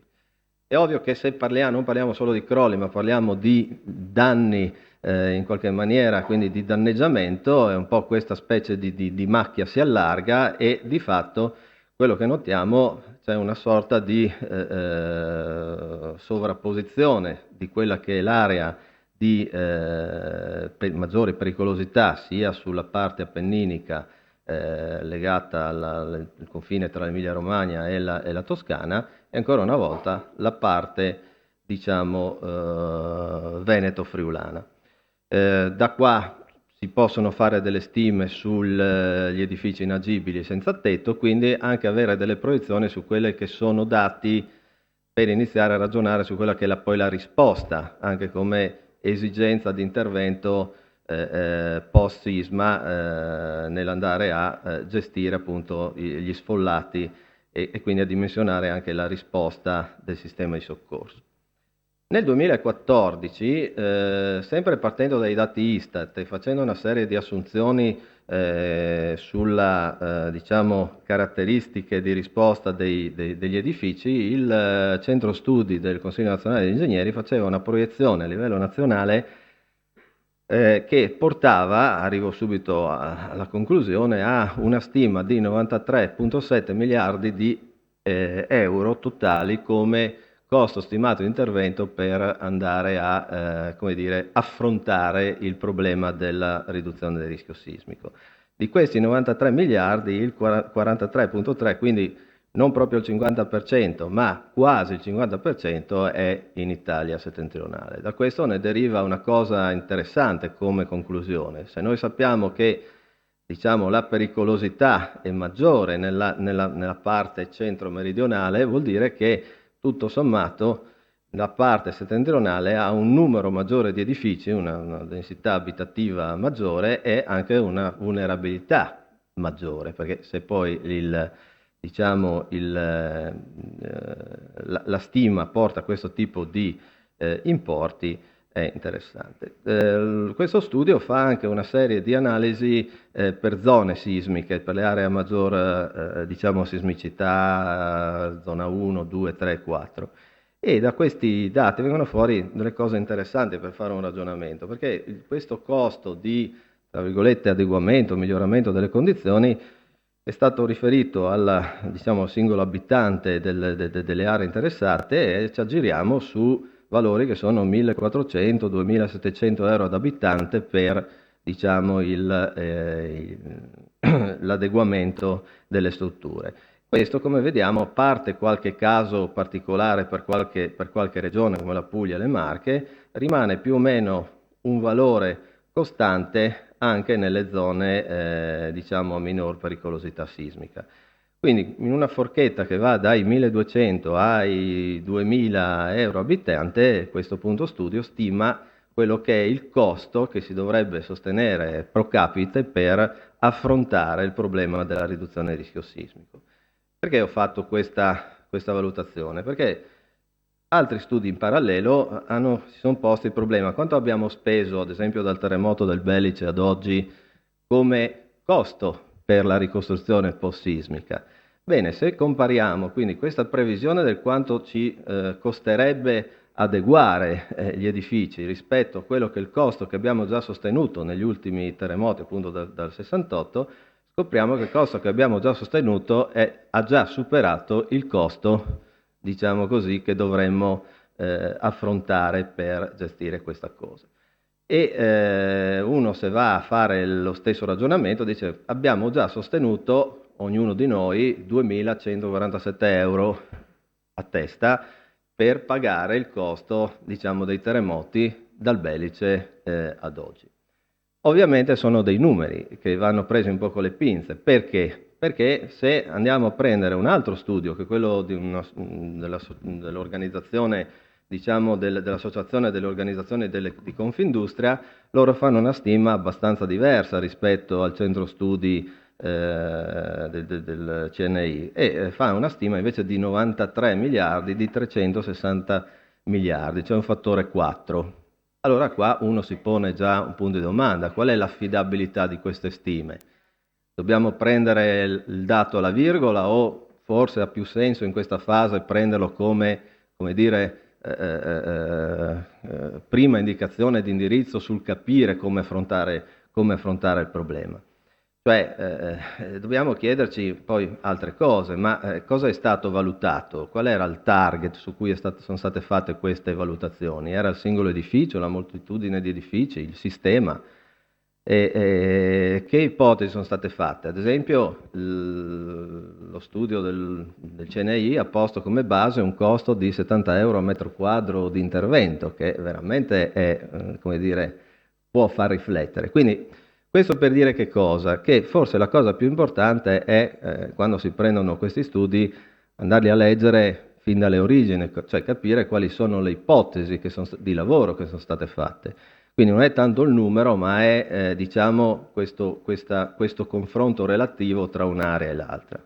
Ma la domanda di milioni di dollari è, soprattutto dopo il terremoto dell'Emilia, noi abbiamo capito una cosa, che forse non è sufficiente, se vogliamo fare un'analisi di rischio e soprattutto di rischio dell'Italia settentrionale, fermarsi all'edilizia residenziale come elemento primario, perché tutta l'area industriale, le aree artigianali, le aree commerciali, non parliamo poi degli edifici storico-artistici, e non parliamo poi delle infrastrutture, perché quando noi parliamo di sistema di autostrade, viadotti, il sistema diciamo anche legato a infrastrutture che possono essere legate anche alle comunicazioni, hanno un impatto che non è indifferente.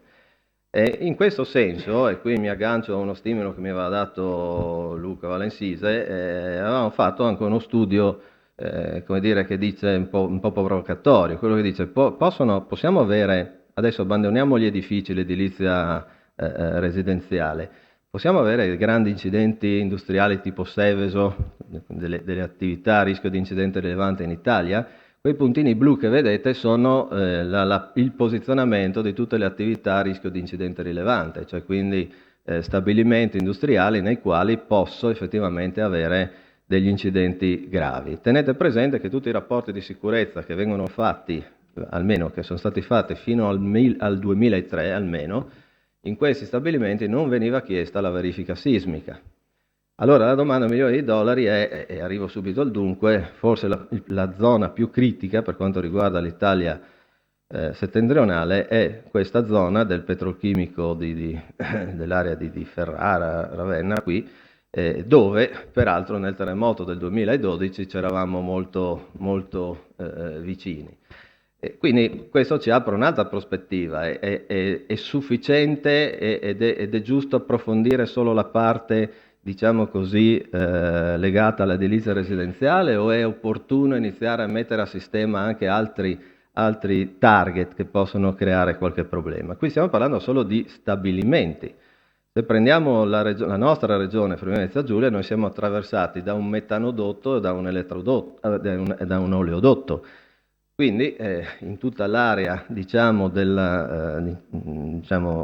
di maggiore pericolosità ho altri elementi che potrebbero produrre delle problematiche. Quindi a quella domanda del dire sì, no, non è sufficiente diciamo, rispondere se siamo a rischio o no, se vogliamo anche gestire il problema. Quindi l'altro aspetto è che rappresentatività ha questo dato fatto su base Istat, statistica, eccetera.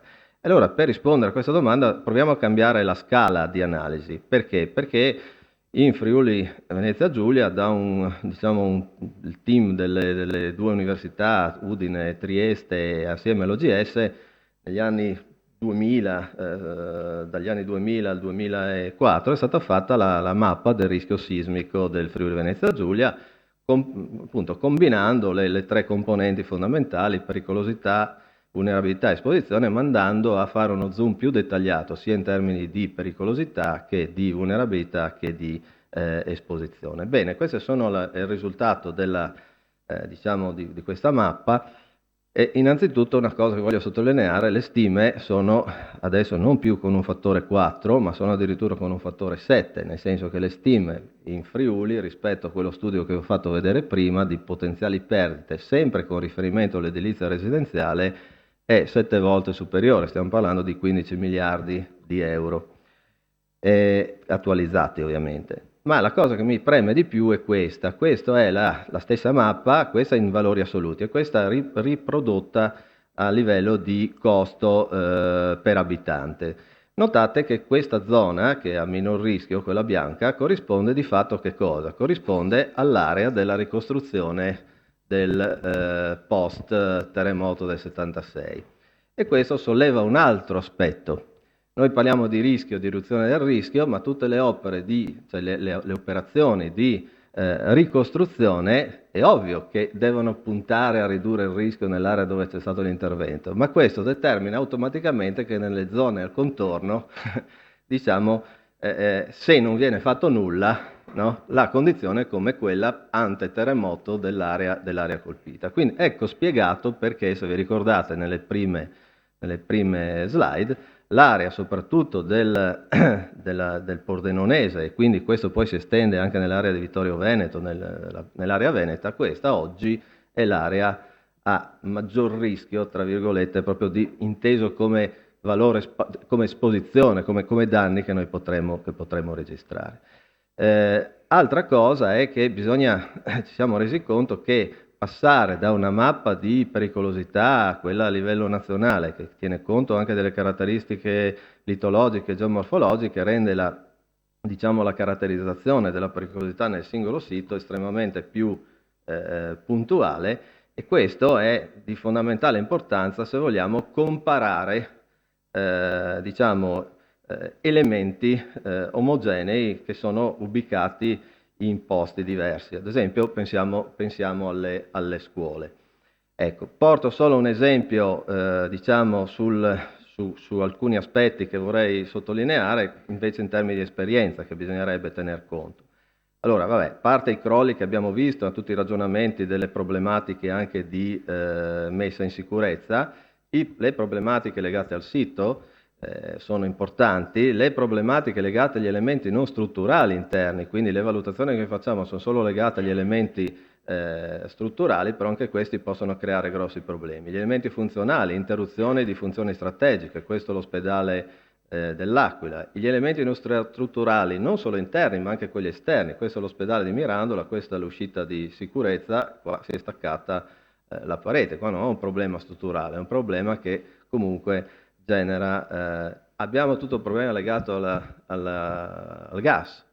Ormai tutto il nostro territorio è pervaso, nei nostri condomini abbiamo questi elementi, quindi un danno strutturale può poi produrre effetti indotti di altra natura. Qua abbiamo impianti interni alle strutture che si attivano in modo improprio, qui sono impianti di spegnimento antincendio, perdite di beni dovuti appunto all'attivazione in area industriale di impianti in modo improprio.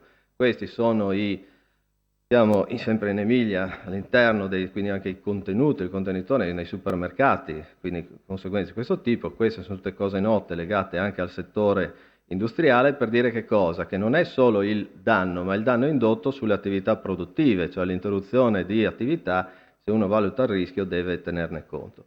Questo è un altro aspetto ancora, questa è la ceramica di Sant'Agostino che è crollato, che è importante citarlo, perché? Perché questo ha attivato fin da subito anche un sequestro da parte della magistratura. Oggi, lo conosciamo benissimo anche in centro Italia, dopo il terremoto del 28 agosto la magistratura ha incominciato a come dire, sequestrare tutta una serie di cose.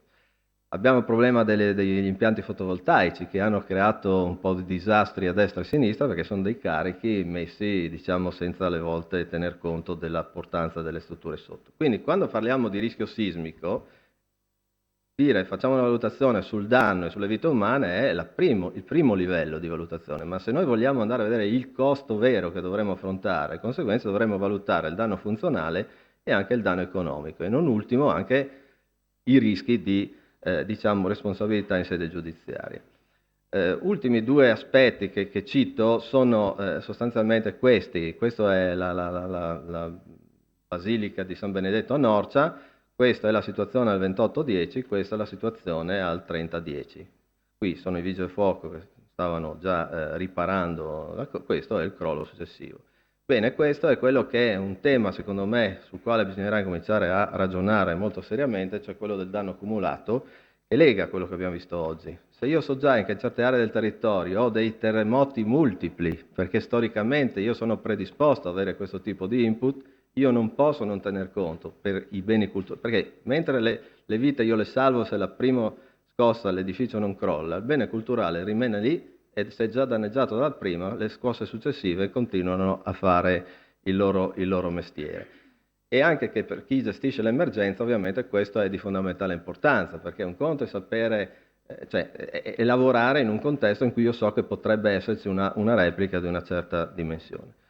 Secondo aspetto che lancio qui guardando soprattutto Gianluca è il discorso della componente verticale in area epicentrale, perché in tutte le strutture attrito resistenti, che non significa solamente diciamo gli edifici storici, ma penso anche ai capannoni in Emilia, cioè le strutture prefabbricate, tutto ciò che è appoggiato o addirittura i versanti in roccia in cui le pietre sono appoggiate, la concomitanza di una componente verticale con la componente orizzontale fa tutta una serie di danni che sono quelli che noi vediamo, che altrimenti non riusciremo a spiegare con i modelli che attualmente abbiamo nella normativa. Quindi questi sono dei problemi aperti.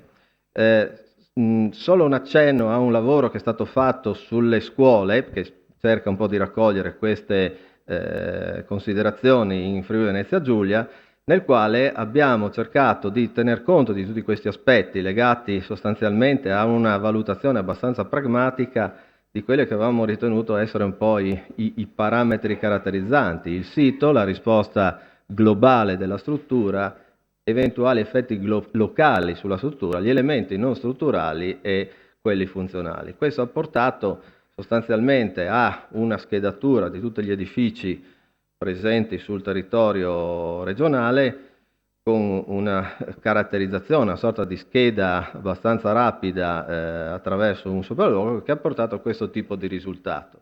Una sorta di situazione, un po' come la label energetica di performance strutturale, ma soprattutto un'indicazione di quelli che sono i punti di debolezza, se sono legati al sito, se sono legati alla parte strutturale, alle parti non strutturali o alla parte funzionale. Questo ha portato a una cosa ad esempio molto interessante. Su tutto il territorio noi abbiamo molte scuole che paradossalmente stanno bene da un punto di vista strutturale, però sono in un sito che ha dei problemi. Allora, che senso ha andare a fare interventi, ad esempio, sugli elementi non strutturali se il sito è inidoneo? Quindi, come supporto alle decisioni, questo diciamo, consente di prendere di fare alcune scelte. Chiudo appunto con due battute. Una è quella che noi sappiamo, va bene, la domanda è, bene, se abbiamo capito qual è il problema del rischio, con che strumenti agiamo? Uno è quello delle normative, però le normative vanno bene per il nuovo, soprattutto. È vero che sono applicabili anche agli edifici esistenti. Sull'esistente io devo poter valutare qual è la situazione, devo fare delle valutazioni di quali sono le caratteristiche. Quindi mi servono degli strumenti per poter fare questa cosa. Ecco quello che si è tentato di fare appunto nell'ambito delle scuole. E soprattutto devono essere strumenti rapidi, perché se mi costa più fare l'analisi che poi l'intervento, devo in qualche maniera riuscire a gestirlo, soprattutto se devo lavorare su ampia scala. E qui quella che è stata un po' l'uovo di Colombo, quando si è detto io devo agire rapidamente, qua vi porto un estratto in film dove vedete il soldato lì dell'infermeria che dice servono valutazioni pragmatiche ora, nel senso se io devo salvare un'infinità di soldati che mi arrivano dal campo di battaglia, io devo fare delle valutazioni non per fare l'attacco, per decidere chi prima e perché, che cosa ha bisogno di fare. Questo io credo sia un po' il futuro, cioè quello di introdurre un approccio che va più nella logica del triage, nella logica dell'approccio medico, di valutazione intelligente, fatta ovviamente sulla base di un input esperto per fare queste valutazioni, che però deve essere pragmatico e rapido. Chiudo con una ultima così mia battuta, che è una metafora, io la chiamo metafora della catena.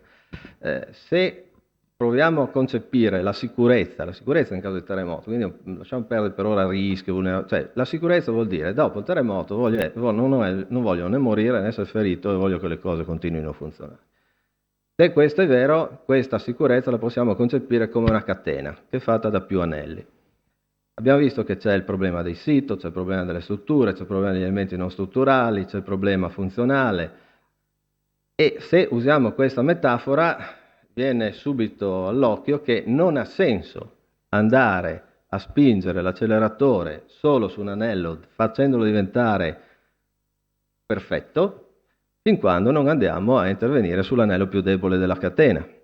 Noi purtroppo in Italia siamo un po' così, viaggiamo un conto è la ricerca, che quello è giusto che vada avanti, ma da un punto di vista di uso del denaro pubblico io devo cercare di, quantomeno, passatemi il termine, far diventare tutti gli anelli di plastica.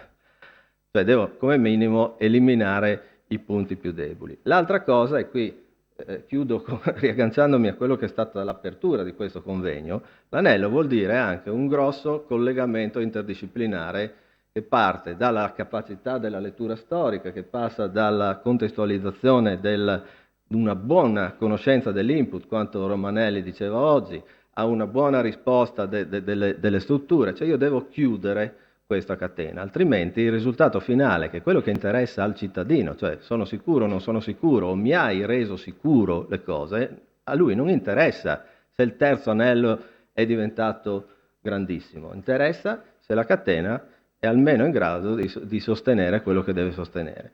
E in questo senso ci sono due cose che sono state citate anche con la campagna Io non rischio, anche l'educazione alla sicurezza, anche perché poi fare questa cosa è importante, e l'altra cosa è, e qui questa è una mia opinione del tutto personale, dobbiamo anche riuscire a capire quando la situazione è talmente malmessa che forse è opportuno cambiare la catena, cioè dobbiamo incominciare a pensare che non tutto è salvabile e incominciare a creare dei criteri per stabilire dove sta il limite. Grazie.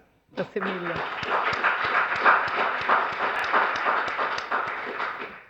Grazie ancora per questa relazione che ha aperto varie porte di riflessione e io credo abbia anche chiuso questo cerchio di riflessione che abbiamo iniziato questa mattina. C'è bisogno di una cultura diversa. E allora io chiamerei qua il nostro moderatore che è Luigi, il giornalista Luigi La Gloria, grazie, e inviterei le persone presenti che hanno segnato durante le relazioni di questa mattina qualche domanda o chiarimento da fare per poi passare velocemente allo sviluppo del tema centrale che è quello perché la nostra società non recepisce ancora questi temi come una cultura condivisa. Che cosa manca perché il mondo della scienza riesca a diffondere meglio, a far percepire il livello di rischio? Beh, io penso intanto, scusate, ma anche una battuta, questo progetto di cui abbiamo avuto due informazioni, Io non rischio, che pure ha tante valenze positive, ha però un titolo molto sbagliato dal punto di vista della comunicazione, dovrebbe chiamarsi Che cosa rischio? Quanto rischio? Perché è troppo tranquillizzante. E ecco, detto questo, io mi siedo fra di voi per le domande. Vieni qui, guarda Luigi. Se qualcuno ha delle domande, dice il suo nome per cortesia. e poi a chi si rivolge dei relatori in modo da poter predisporre poi le risposte. Salve a tutti e ringrazio davvero molto Emanuela Guidoboni che mi ha invitato a questo interessantissimo, davvero interessante convegno, dal quale ho appreso tantissime cose, spero di farne buon uso. Allora, sì, Emanuela mi diceva appunto che era opportuno lasciare che il pubblico, se ha delle domande, e naturalmente indirizzarle al relatore specifico. C'è qualcuno tra di voi? L'ha preparata la domanda? Ce l'ha? C'ha già il microfono? A chi la vuole rivolgere? Ma all'ultimo relatore di fondo, ma forse anche altri hanno Professor qualcosa. Dimas?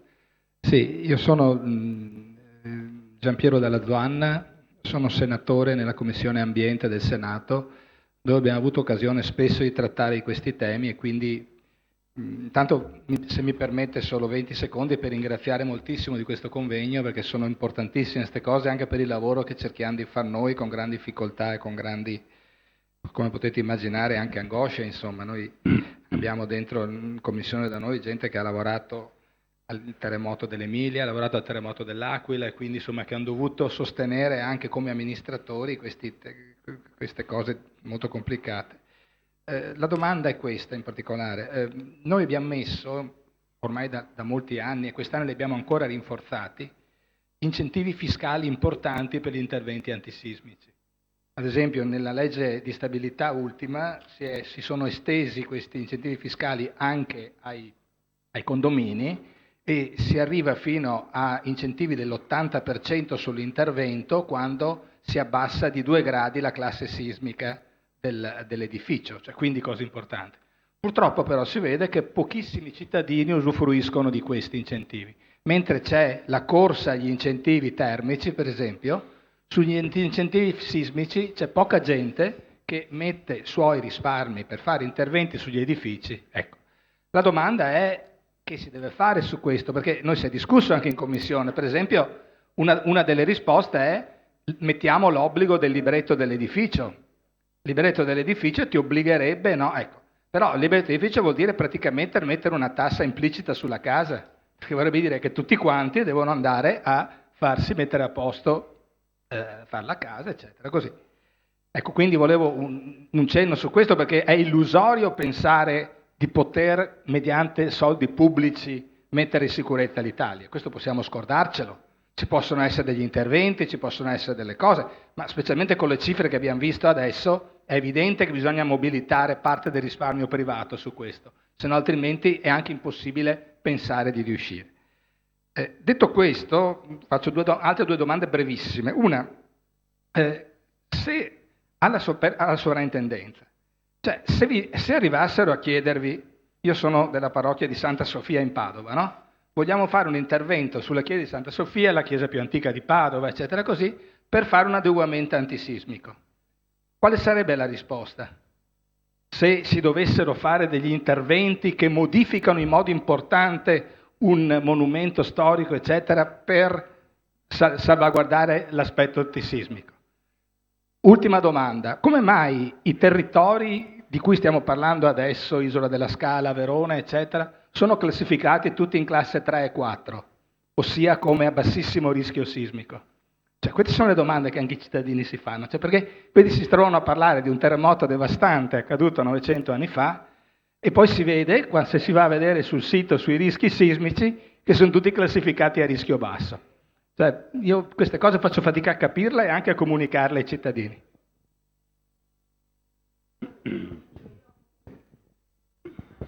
Grazie. Le rispondo solo per rapidità pratica, prima perché ho fatto per molti anni il sovrintendente, poi perché adesso faccio il direttore regionale del Veneto, quindi anche la chiesa di Santa Sofia. Allora, cominciamo dalla chiesa di Santa Sofia. Se noi per un momento cambiamo la prospettiva con cui abbiamo finora guardato il miglioramento sismico dei beni culturali, e cioè della serie bisogna applicare la lettera, le norme tecniche antisismiche 2008, adesso ce n'è subito pronte quelle del 2016, quindi lo sa anche lei, E quindi mettiamo un momento da parte, un momento per essere gentile, questo modo di ragionare che avrebbe bisogno pronta cassa di un tot di soldi che non ci sono né per Santa Sofia né per altro, e facciamo un altro ragionamento, e cioè, per esempio, questo io lo dico, me ne assumo tutte le responsabilità, lo diceva prima il professor Doglioni, che se noi misuriamo Venezia, i 485 ponti di Venezia con le regole della tecnica, delle scienze delle costruzioni, questi sarebbero caduti. Ugualmente Venezia. Allora non è vera questa cosa. Non è vera, dobbiamo liberarci la testa da questo genere di ideologie che sappiamo bene come sono nate, come si sono sviluppate e come sono consolidate. Sono nate, da ultimo lo ricordava il professore, per il nuovo e non per l'esistente.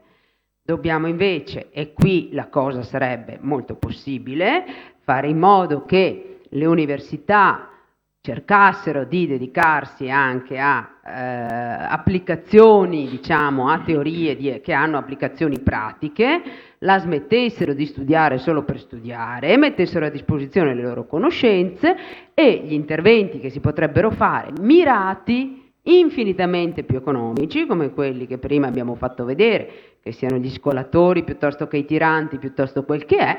Diciamo che sicuramente si potrebbe gradualmente, con un piano ordinato, fare in modo di almeno mettere in sicurezza i tesori più importanti.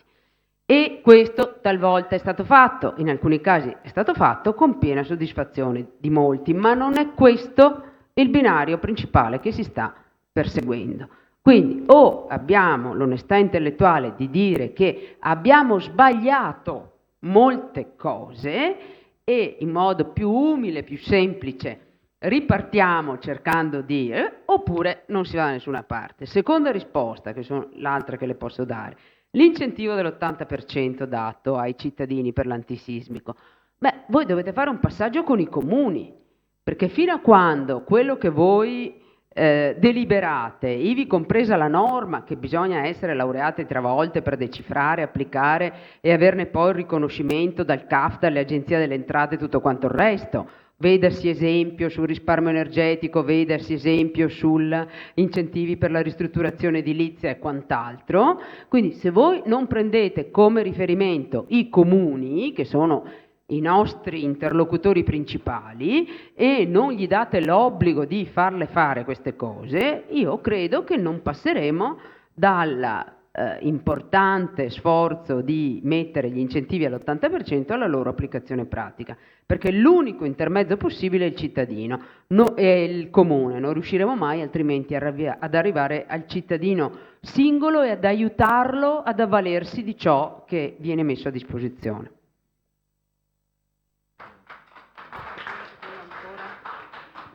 Per favore, interventi più brevi. Ha ragione. Chi ha ancora qualche altra domanda? Perfetto, la indirizza? A te, sono Panigada, Scienza Veneto, quindi mi fa piacere che ci sia un giornalista importante in questa occasione, e vorrei sottolineare una cosa nella domanda, quindi è una domanda con una considerazione. Siccome è stata fatta la domanda dai relatori, implicita o anche esplicita forse ultimamente, perché le persone non si muovono, che cosa bisogna fare, quindi siamo direttamente implicati in questo, no? Allora c'era Ernst Cassirer che rimproverava alla Repubblica di Weimar di non rispondere in modo adeguato alla politica nazista. Ora, la politica nazista si basava su archetipi, quindi faceva leva su sentimenti di pancia delle persone, quelli che il cervello elabora nell'archipalio, quindi nella parte più antica del cervello. Vai alla domanda. Ecco, bisogna portare, e non è facile, le persone alla cultura, cioè alla corteccia prefrontale. Scusa se ho fatto questa... Certo. Ecco, la domanda è questa. Cosa si può fare in questo momento, che è un momento fertile di pancia perché i terremoti ci sono stati, Certo. per impegnare le sufficienti risorse, il sufficiente tempo nei mezzi di comunicazione, che sono quelli che portano, che fanno la sostanza della comunicazione, come tu sai bene, che il mezzo è il massaggio, Ecco, bisogna dedicare risorse ai mezzi. Cosa possiamo fare per questo? D'accordo, ti risponderò poi ci sono altre domande per i relatori? Non rispondo immediatamente perché rientra poi un po' nell'argomento che avrei comunque trattato. Ah, sì, Aggiungo solo un mio punto di vista alla domanda precedente riguardo agli incentivi. Allora, credo che lo strumento debba essere, diciamo, uno strumento che io lo chiamo più che incentivo premiale, cioè che deve in qualche maniera premiare chi si attiva a cercare di risolvere il problema. Riuscire a far scattare il meccanismo nel privato effettivamente è uno degli aspetti più difficili. Però anche se riuscissimo, a mio modo di vedere, abbiamo bisogno oggi più che mai di anche strumenti snelli per poter poi dare risposta alla richiesta del cittadino che decide ok, io voglio affrontare il problema. Faccio un'analogia che può sembrare stupida. È un po' come una volta quando c'erano i distretti militari che si faceva la visita di leva, io lo vedo come la necessità più che di fascicoli, di fabbricato, perché quando incominciamo a fare tutto perfetto, io sottoscrivo, come da ingegnere dico che per sapere correttamente come funziona un edificio, facendo sempre l'analogia col mondo medico, mi servirebbe la TAC. Allora a quel punto so tutto, ma se io sono in pronto soccorso devo andare con strumenti molto, molto più rapidi. Quindi dicevo, facendo un'analogia con la visita militare, avevamo il cosiddetto foglio caratteristico, era una 3, non aveva più cose, che però sintetizzava quello che serviva per capire che cosa bisognava fare, in termini di caratterizzazione del soggetto, punti di forza, punti di debolezza, cosa uno era predisposto o meno per capire quello poteva essere il suo trattamento. Io credo che a fianco agli incentivi, se non esistono strumenti di questo tipo, ci parliamo addosso e rischiamo un'altra cosa, rischiamo che da un punto di vista dell'uso dell'incentivo del risparmio energetico o del risparmio sismico, pensiamo a una scuola, supponiamo che io faccio la scuola, l'adeguamento per risparmio energetico, poi preso questo incentivo parto con l'adeguamento sismico dopo.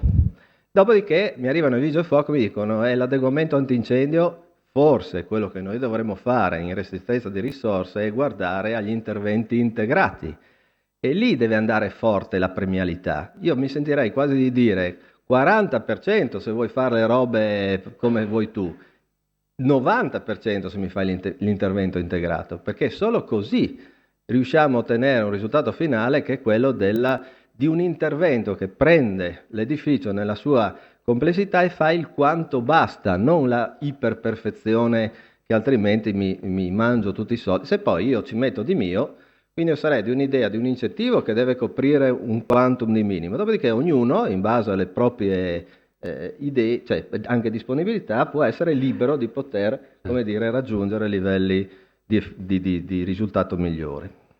C'è qualche altra domanda? La indirizza? Dimaz è già qui. Sì, una considerazione di carattere generale sul discorso degli incentivi, è un po' indirizzata a tutti. Mi chiamo Marinoni, sono un geologo, un libero professionista. In Veneto, ma in tutta Italia, ci sono degli incentivi, finanziamenti dati dalla Protezione Civile per fare gli studi di microzonazione sismica, che sono evidentemente molto importanti. Ora, non so nel resto dell'Italia, ma in Veneto succede questo, che spesso e volentieri i comuni disattendono questi finanziamenti, chiedono ai professionisti di fare delle gare al minimo ribasso, con la conclusione che dei lavori magari finanziati, mettiamo 10.000 euro, vengono fatti con 5.000 euro, quindi con un evidente calo della qualità degli studi, una carenza di indagini, eccetera. Quindi adesso non lo so se fa parte della seconda parte di questa sessione. Il discorso della comunicazione credo appunto vada fatta sia verso i cittadini, ma forse ancora prima, come diceva la signora, verso gli amministratori, i tecnici comunali, che sono i primi a disattendere queste questioni, mentre dovrebbero essere i primi che prendono questi contributi, li distribuiscono, fanno gli studi fatti bene e quindi di conseguenza anche i cittadini ne traggono un beneficio. Certo. Qualcun altro? Bene.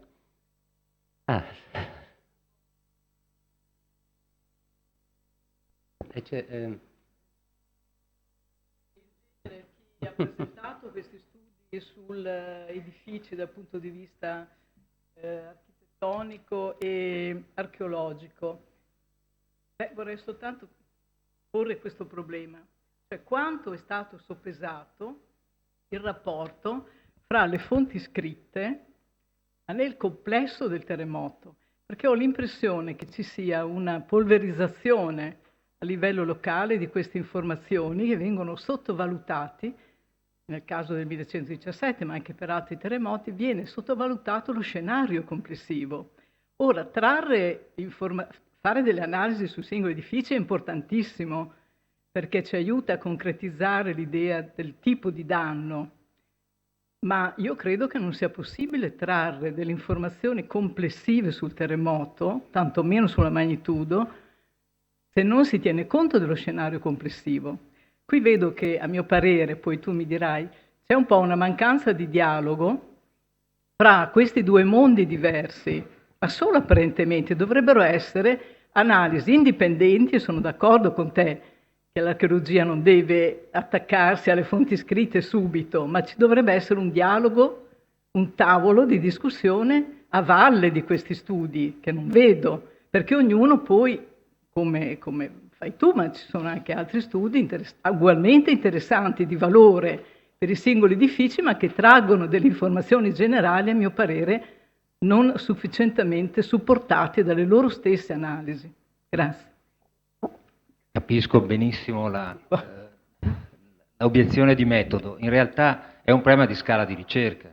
Io faccio il restauratore di professione e ho affrontato incidentalmente il tema della ricerca, diciamo, della storia sismica su singoli manufatti. Non l'ho fatto come ad esempio Andrea Righetti, che ha diciamo, studiato un'area.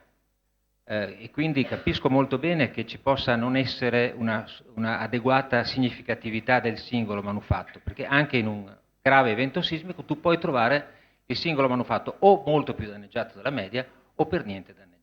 Comunque importantissima. Ecco, il problema è appunto che non mi risulta esista uno studio sistematico, una ricerca sistematica adeguatamente, come dire, approfondita, finanziata e condotta sui danneggiamenti sismici. Certo, e quindi questo confronto che tu dici che è importantissimo deve basarsi su due ricerche che hanno, come dire, due sviluppi paralleli per poi incontrarsi. Esatto. Ho fatto vedere quella mail di Sleico, me lo perdonerà, spero me lo perdoni, proprio per dire, possiamo incontrarci, però il problema è che noi, chi si occupa degli edifici, affronta questo tema, diciamo così, non alla stessa scala, perché poi la ricerca sui singoli edifici è molto pesante, molto impegnativa, certo, costosa, diciamocelo francamente. Quindi costosa. In qualche caso, come per i campanili di Venezia, Venezia, è stato possibile come elemento di lettura. In altri casi, e mi perdonerete, diciamo così, questi lanci che ho fatto sull'arena, ma soltanto come provocazione per dire, un grande edificio ha subito un grande terremoto, i danni che si vedono sono abbastanza modesti. Certo ha perduto l'ala esterna. Questo non significa che il terremoto sia piccolo. Cosa significa? Perché io constato una fortissima vulnerabilità in alcuni punti e non vedo un danno. È legno. E non vedo un grandissimo danno. Cosa significa? Si può approfondire. Certo. No, va benissimo. Bene. Io avrei fatto questa domanda a lei.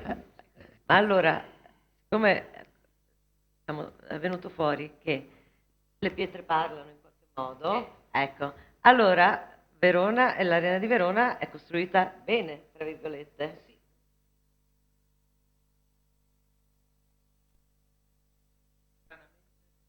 Questi punti deboli hanno reagito in un modo, secondo me, stranamente non vulnerabile. Mi stupisce, mi chiedo il perché. Però mediamente la risposta che si è data una prima è che è stata fatta bene, giusto? Ha meno grappe di tutti gli altri edifici. Appunto. Bene. E scusi, la seconda cosa che era detto Certo. Godello era questo, se ho capito bene, semplificare, ma allora c'è una discrepanza tra le norme antisismiche, i criteri di costruzione antisismica per gli edifici nuovi e quelli storici. Per cui il problema è questa forte discrepanza tra queste due. È questo il punto focale che... Allora, assolutamente sì. La risposta è sì. Subito dopo, per essere un pochino più rigorosi, occorre dire perché c'è questa discrepanza, no? Perché se no non capiamo come migliorare o come fare. Allora, alcuni dati proprio iperschematici, professori veri poi mi perdonino, sono: uno, noi conosciamo le costruzioni nuove perché le facciamo noi, quelle vecchie le hanno fatte altri. Quindi nel caso della costruzione nuova, se io la devo migliorare sotto il profilo antisismico, tutti gli elementi di progetto, essendo relativamente recenti ed essendo ancora completamente permeati della medesima cultura che li ha prodotti, sono estremamente vicino a noi. Il problema vero è quando tu ti trovi di fronte all'Arena di Verona, è una galassia. Ma anche più semplicemente se ti trovi di fronte a un palazzo di Venezia e non sai tutti quegli elementi che fin dall'origine costruttivamente non erano stati fatti per ragioni antisismiche, ma sono in grado di restituire oggi una valenza a una mente pulita che li legga, che è straordinaria. Allora lì il fatto che le norme tecniche antisismiche siano nate dalla cultura del nuovo, provengano dal nuovo e vengano applicate con gli stessi criteri del nuovo, diventa disastroso. Norcia era pure stata appena restaurata, voglio dire, è una cosa da piangere assolutamente. Sì, però gli edifici poi storici in cui erano stati messi semplicemente delle messe in sicurezza, dei, non so come si chiamano tecnicamente, puntelli, cinture, non so come, hanno resistito di più. Alla fine resistono più quelli vecchi che quelli nuovi. Certo, perché evidentemente lì dove c'erano, posto che ogni edificio è diverso dall'altro, il paragone con la medicina che faceva prima il professore è vero, la cosa più, diciamo, pertinente è pensare che l'edificio antico è un organismo in tutto e per tutto.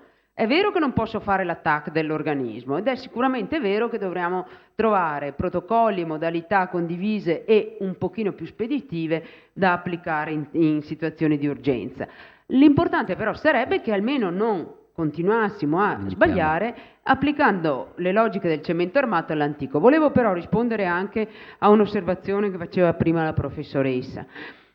Quanto è stato detto, illustrato benissimo stamattina a proposito delle fonti d'archivio, è una cosa assolutamente vera e fondata, ma le fonti di archivio sono difficilissime da studiare, sono difficili da... allora, mentre... E qui ci sarebbe da riflettere, perché le pietre di un edificio sono lì e a seconda di quanti strumenti io ho per accedervi posso decriptarle in tanti modi, ma le fonti d'archivio sono difficili da accedere. La datazione dei documenti che lei faceva vedere stamattina le rendono praticamente intoccabili, a meno che non siano state digitalizzate e rese in qualche modo disponibili. Quindi certamente ragionamenti anche di scala medio-ampia si possono fare unendo le fonti d'archivio, le fonti materiali, le fonti della fabbrica, le fonti storiche e quant'altro. Però sono cose che non riusciamo a fare perché hanno livelli di accessibilità diversi, livelli di comprensione diversi, non parliamone poi degli aspetti di divulgazione o altro, perché i giornali proprio li ignorano questi argomenti, no? Non c'è mai una buona grazia di architetto che parli quando c'è un ingegnere, basta aver visto i giornali sulle vicende del Ministero dei Beni Culturali. Cioè, tendenzialmente lo mazziano e poi si vedrà. Non è vero, ovviamente, quindi fateli parlare, facciamoli parlare. Se parliamo di economia, parliamo di scienza, parliamo di astrofisica sui giornali, però non si cerca e non si calpesta un settore di divulgazione di cui la giornata di oggi tra l'altro è stata un esempio, perché tutti hanno parlato in modo estremamente semplice, comprensibile e veramente condiviso. E questo settore non ci sta, cioè o lo crediamo o lo chiediamo a Sgarbi o non esiste nessun altro, questo non può essere. D'accordo, parleremo anche, anzi cercherò di interpretare, perché la questione informazione è una questione complessa e di difficile approccio. Poi risponderò al collega. Volevo fare una domanda che in realtà potevo farla sia ad Emanuela che a un vulcanologo, cioè quanto la memoria storica ha contribuito allo sviluppo della sismologia, di tutto quello che è oggi lo studio dei terremoti. Ma forse più adatto un rappresentante dell'ambiente scientifico. Volevo fare solo una precisazione sulle fonti d'archivio, perché è un tema interessante, perché tocca degli aspetti di professionalità specialistica. Ora, tutto il catalogo dei forti terremoti che è a disposizione in rete contiene delle informazioni importantissime tratte da fonti d'archivio. Sono fonti memorialistiche, c'è la grande storiografia, ma diciamo non solo per il 1117, che sono veramente una rarità, le pergamene del XII secolo, ma tutto il periodo successivo, fino a tutto il Novecento, le fonti d'archivio sono la maggior parte dell'informazione ed è una memoria dura a cui accedere, perché ci vogliono le persone specializzate.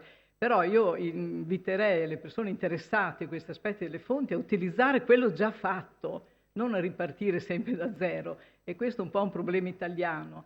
Quindi porre sul tavolo i problemi della fruizione dei dati già disponibili, che sono dati usciti da gruppi di ricerca specializzati, messi in rete, pronti per un dialogo, per approfondimenti. Questo sì, ci sono delle zone ancora da approfondire. La ricerca non è finita assolutamente, però la base di dati disponibile è una base, diciamo che è uno dei più grandi, è forse il catalogo più importante del mondo, perché ha fruito di un patrimonio storico documentario che è il più grande del mondo conservato. Quindi il caso italiano è un caso di eclatante, di eccellenza, di fruizione della storia. Io vorrei che questa consapevolezza fosse più diffusa, perché spesso mi capita di sentire l'idea, il desiderio di avere dati e si riparte magari da zero. Invece bisognerebbe partire dal livello già disponibile per andare avanti, approfondire, avere dati migliori. E una parola sola sulla faccenda dell'Arena, che è tornata fuori giustamente. Non dimentichiamo che c'è anche tutto il riuso della rovina, che è un grosso problema per l'analisi archeologica delle strutture. Per esempio la parte cinquecentesca che tu hai fatto vedere, Francesco, che è interessante, cosa c'era prima? Perché sappiamo che dal Colosseo all'Arena questi grandi edifici antichi sono state delle cave. Quindi c'è stato, sì, forse i terremoti hanno scosso, ma anche forse reso disponibili dei materiali che sono stati esportati. Quindi la possibilità di vedere queste dinamiche sono piuttosto basse, ma lo possiamo fare solo, interpolando le conoscenze storiche su questo tema. La domanda, risponde Gianluca. La memoria storica intende la conoscenza dei terremoti del passato. Esattamente, il contributo proprio concreto che ha dato Sì, ma me la cavo in un attimo, perché la sismologia ha tante facce. Ci sono miei colleghi, anche il professore per esempio ha scritto un libro sul nucleo terrestre. Lì la sismologia storica evidentemente c'entra poco. Ci sono scienze applicate, settori applicati dalla sismologia, penso per esempio ai terremoti indotti che sono molto di moda, al fracking, tutte quelle storie lì. I terremoti storici c'entrano poco. Se invece parliamo dell'aspetto applicativo della sismologia che riguarda la pericolosità sismica e il rischio, ovviamente lì senza sismologia storica noi non andremo da nessuna parte. I terremoti storici servono per caricare, si dice in gergo, la pericolosità delle diverse zone. Una volta noi abbiamo definito anche le nostre faglie attive, senza i terremoti storici sopra si fa fatica a dire quanto sono attive. Alcune addirittura sono attive, ma i terremoti non li fanno per motivi loro, e la sismologia storica ci dice anche questo. L'Italia è piena di faglie che non fanno terremoti ma sono attive, e la sismologia storica ci aiuta, quindi il contributo è determinante. Però vorrei aggiungere un altro contributo che ha dato la sismologia storica, ed è la conoscenza delle ricostruzioni storiche, perché l'Italia presenta un caso straordinario di catene di distruzione e di ricostruzione, ma anche per città, non solo per i piccoli paesi. Sono ben 42 che conosciamo di città, oggi capoluoghi di provincia, che hanno subito distruzioni importanti e quindi ricostruzioni. Ecco, questo aspetto che ha messo in luce la sismologia storica, che non era stato percepito nel lungo periodo né dall'urbanistica né tantomeno dall'ingegneria che osserva i nostri centri abitati oggi. Quindi è un contributo che va un po' nel cuore dell'edificato italiano e del suo sviluppo nel tempo. Bene, allora intanto il mio sarà un intervento breve. C'era ancora un'altra domanda? La prego.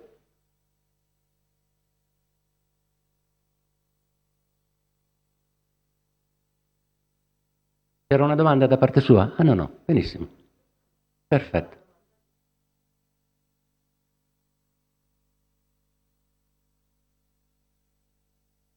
È stata fatta una domanda, non da me, cui si chiedeva come mai l'area del terremoto di 900 anni fa non è invece in un'area altamente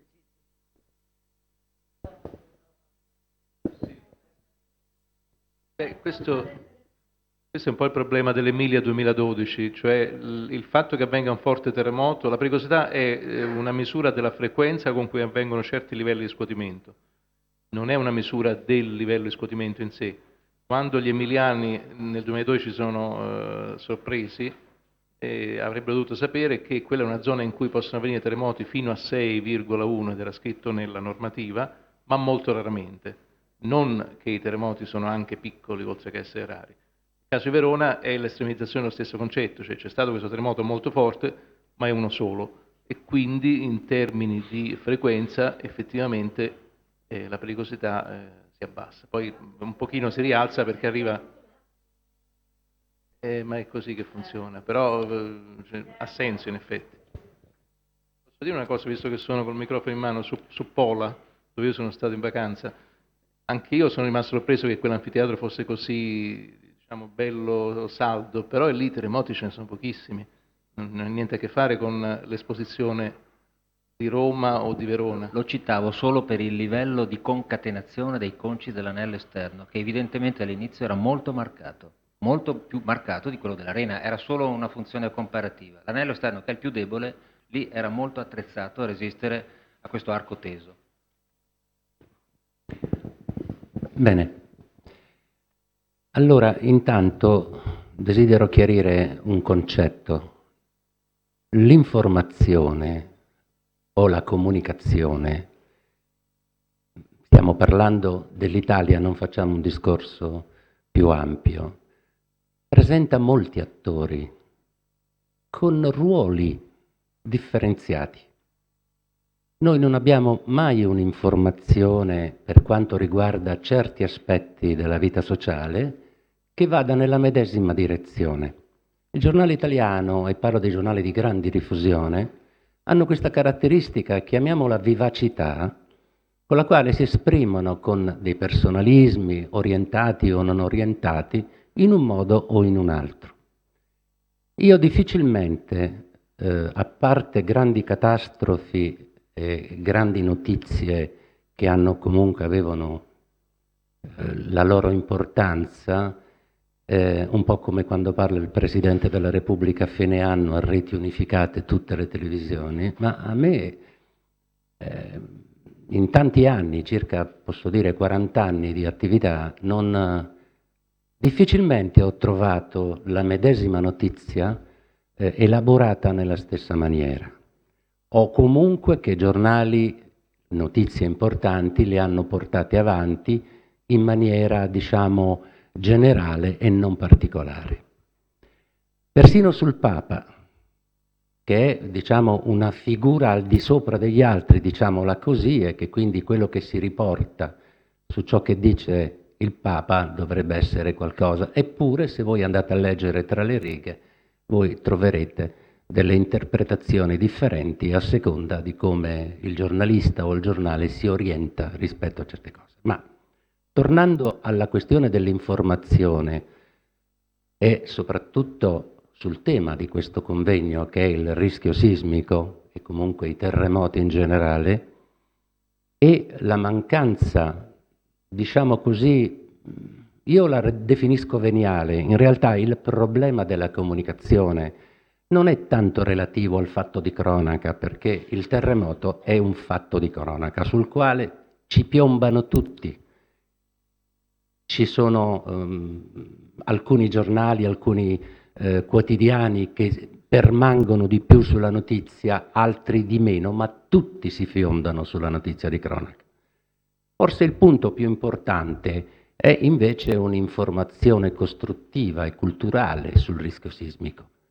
Ma questo è un problema, rispondo al collega giornalista, che sai benissimo come funziona. Il giornale è un'entità economica che ha un suo preciso marketing, nel quale la composizione del giornale e la composizione delle notizie che vengono fatte, al di là della prima, della seconda e della terza pagina, che sono comunque quelle di orientamento da parte del giornale, tutto il resto è su una base di interessi di cronaca che fanno la tiratura del mezzo. E questo è un aspetto che c'è.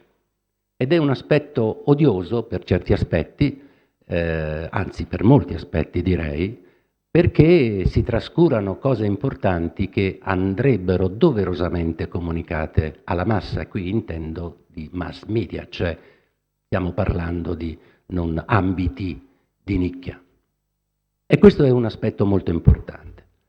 Quindi, relativamente alle questioni terremoti, noi abbiamo una presenza, direi assordante, ma forse doverosamente assordante, nel momento in cui abbiamo il fatto di cronaca. E quindi, ed è giusto che tutti quanti noi.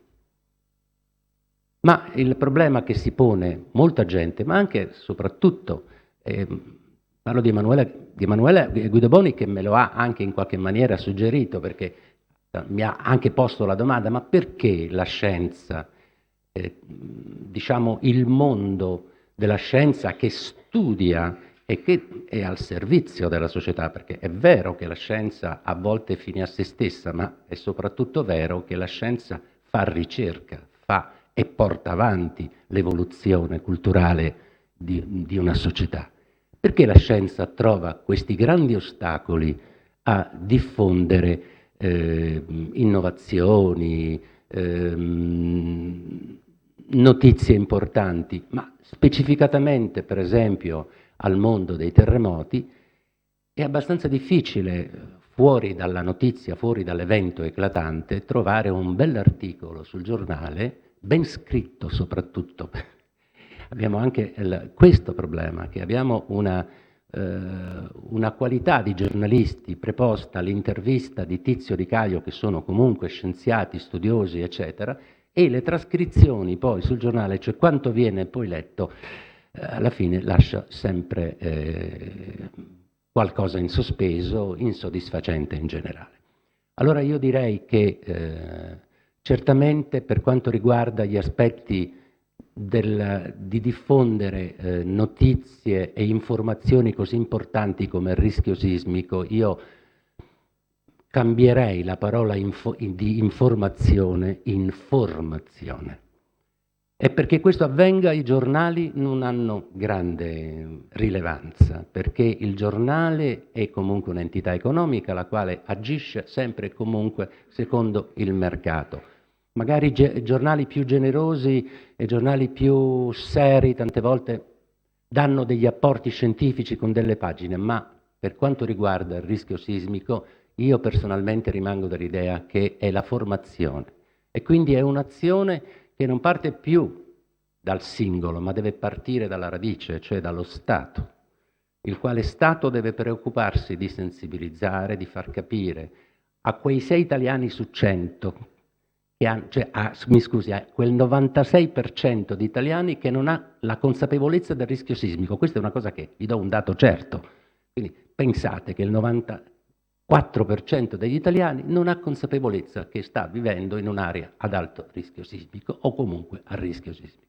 Quindi affinché tutto questo si possa sposare e si possa mettere insieme è necessaria un'azione che parte o dall'alto o dal basso, dipende da come vogliamo definire la nostra struttura statale, e dalla quale partono proprio a livello di scuole, a livello di insegnamento, il rischio sismico. Altra cosa è, da questa consapevolezza, che cosa ne trarremo poi? Perché non è che noi ci immaginiamo di andare nelle scuole a dire ficcatevi sotto il banco, questo me lo diceva, stavo parlando a pranzo, mettetevi sotto il banco oppure andate sotto l'arco. Sì, certo, queste sono nozioni importanti che vi posso dire in Giappone, in California le sanno a memoria.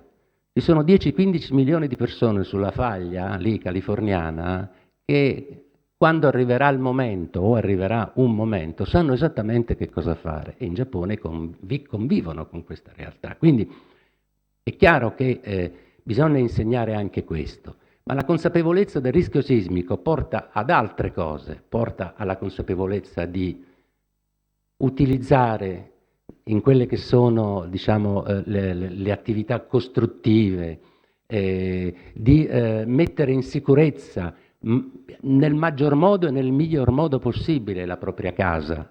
Ben vengano gli incentivi, anche negli incentivi ci vuole l'informazione, ma io sono certo che lo Stato non è in grado di finanziare una campagna di così vasto raggio. Insomma, qui stiamo parlando davvero di cifre molto molto molto importanti. Ecco, questo è.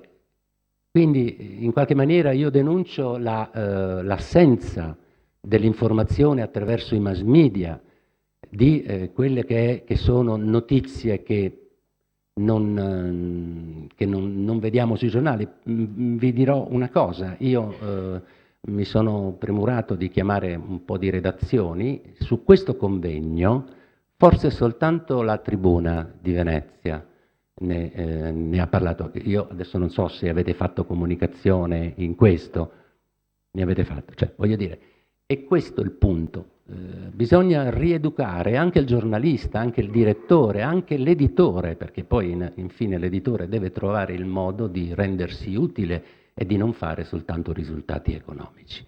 Ecco, io credo che questa sia diciamo il modo migliore per definire lo stato della comunicazione, sia per quanto riguarda il rischio sismico, ma più in generale della comunicazione in Italia. Ringrazio.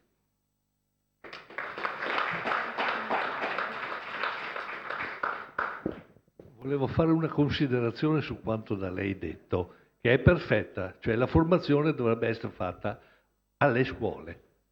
Purtroppo con i nuovi ordinamenti scolastici le scienze della Terra sono sempre più trascurate e quindi anche in quell'ambito la formazione non è possibile farla.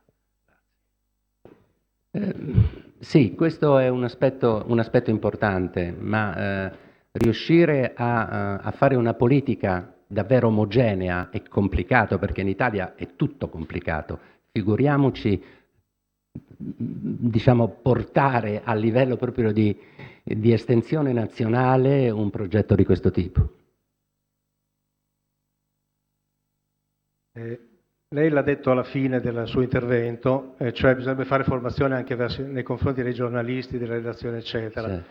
Rivolgo un attimo il nastro e torno indietro, nel senso che d'accordo lo Stato per quello che può lo fa in parte attraverso la protezione civile, eccetera, ma io credo che il problema sia di remare tutti nella stessa direzione. Lo Stato è anche la scienza, e quando la scienza viene nei talk show televisivi messa a confronto con ciarlatani, per la solita, diciamo, sindrome italiana diciamo, l'accademia allontana, diciamo, i geni che devono andarsene all'estero e così via, perché devono difendere la propria corporazione, la propria casta. La casta è un termine molto di moda ultimamente, soprattutto nella politica. È evidente che c'è tanta dietrologia quando si vedono queste trasmissioni in cui nella TV di Stato vengono riproposte. Io mi riferisco per esempio al 2009, il terremoto del 2009, dopo la trasmissione, scusate, di Bruno Vespa, immediatamente dopo il terremoto, per la mia esperienza personale, si è riavvolto il nastro di 30 anni, si è tornati al dopo il terremoto di Riettina. Allora, guardi, mi scusi solo un attimo, sì. Finisco la serie di domande sì. molto veloci.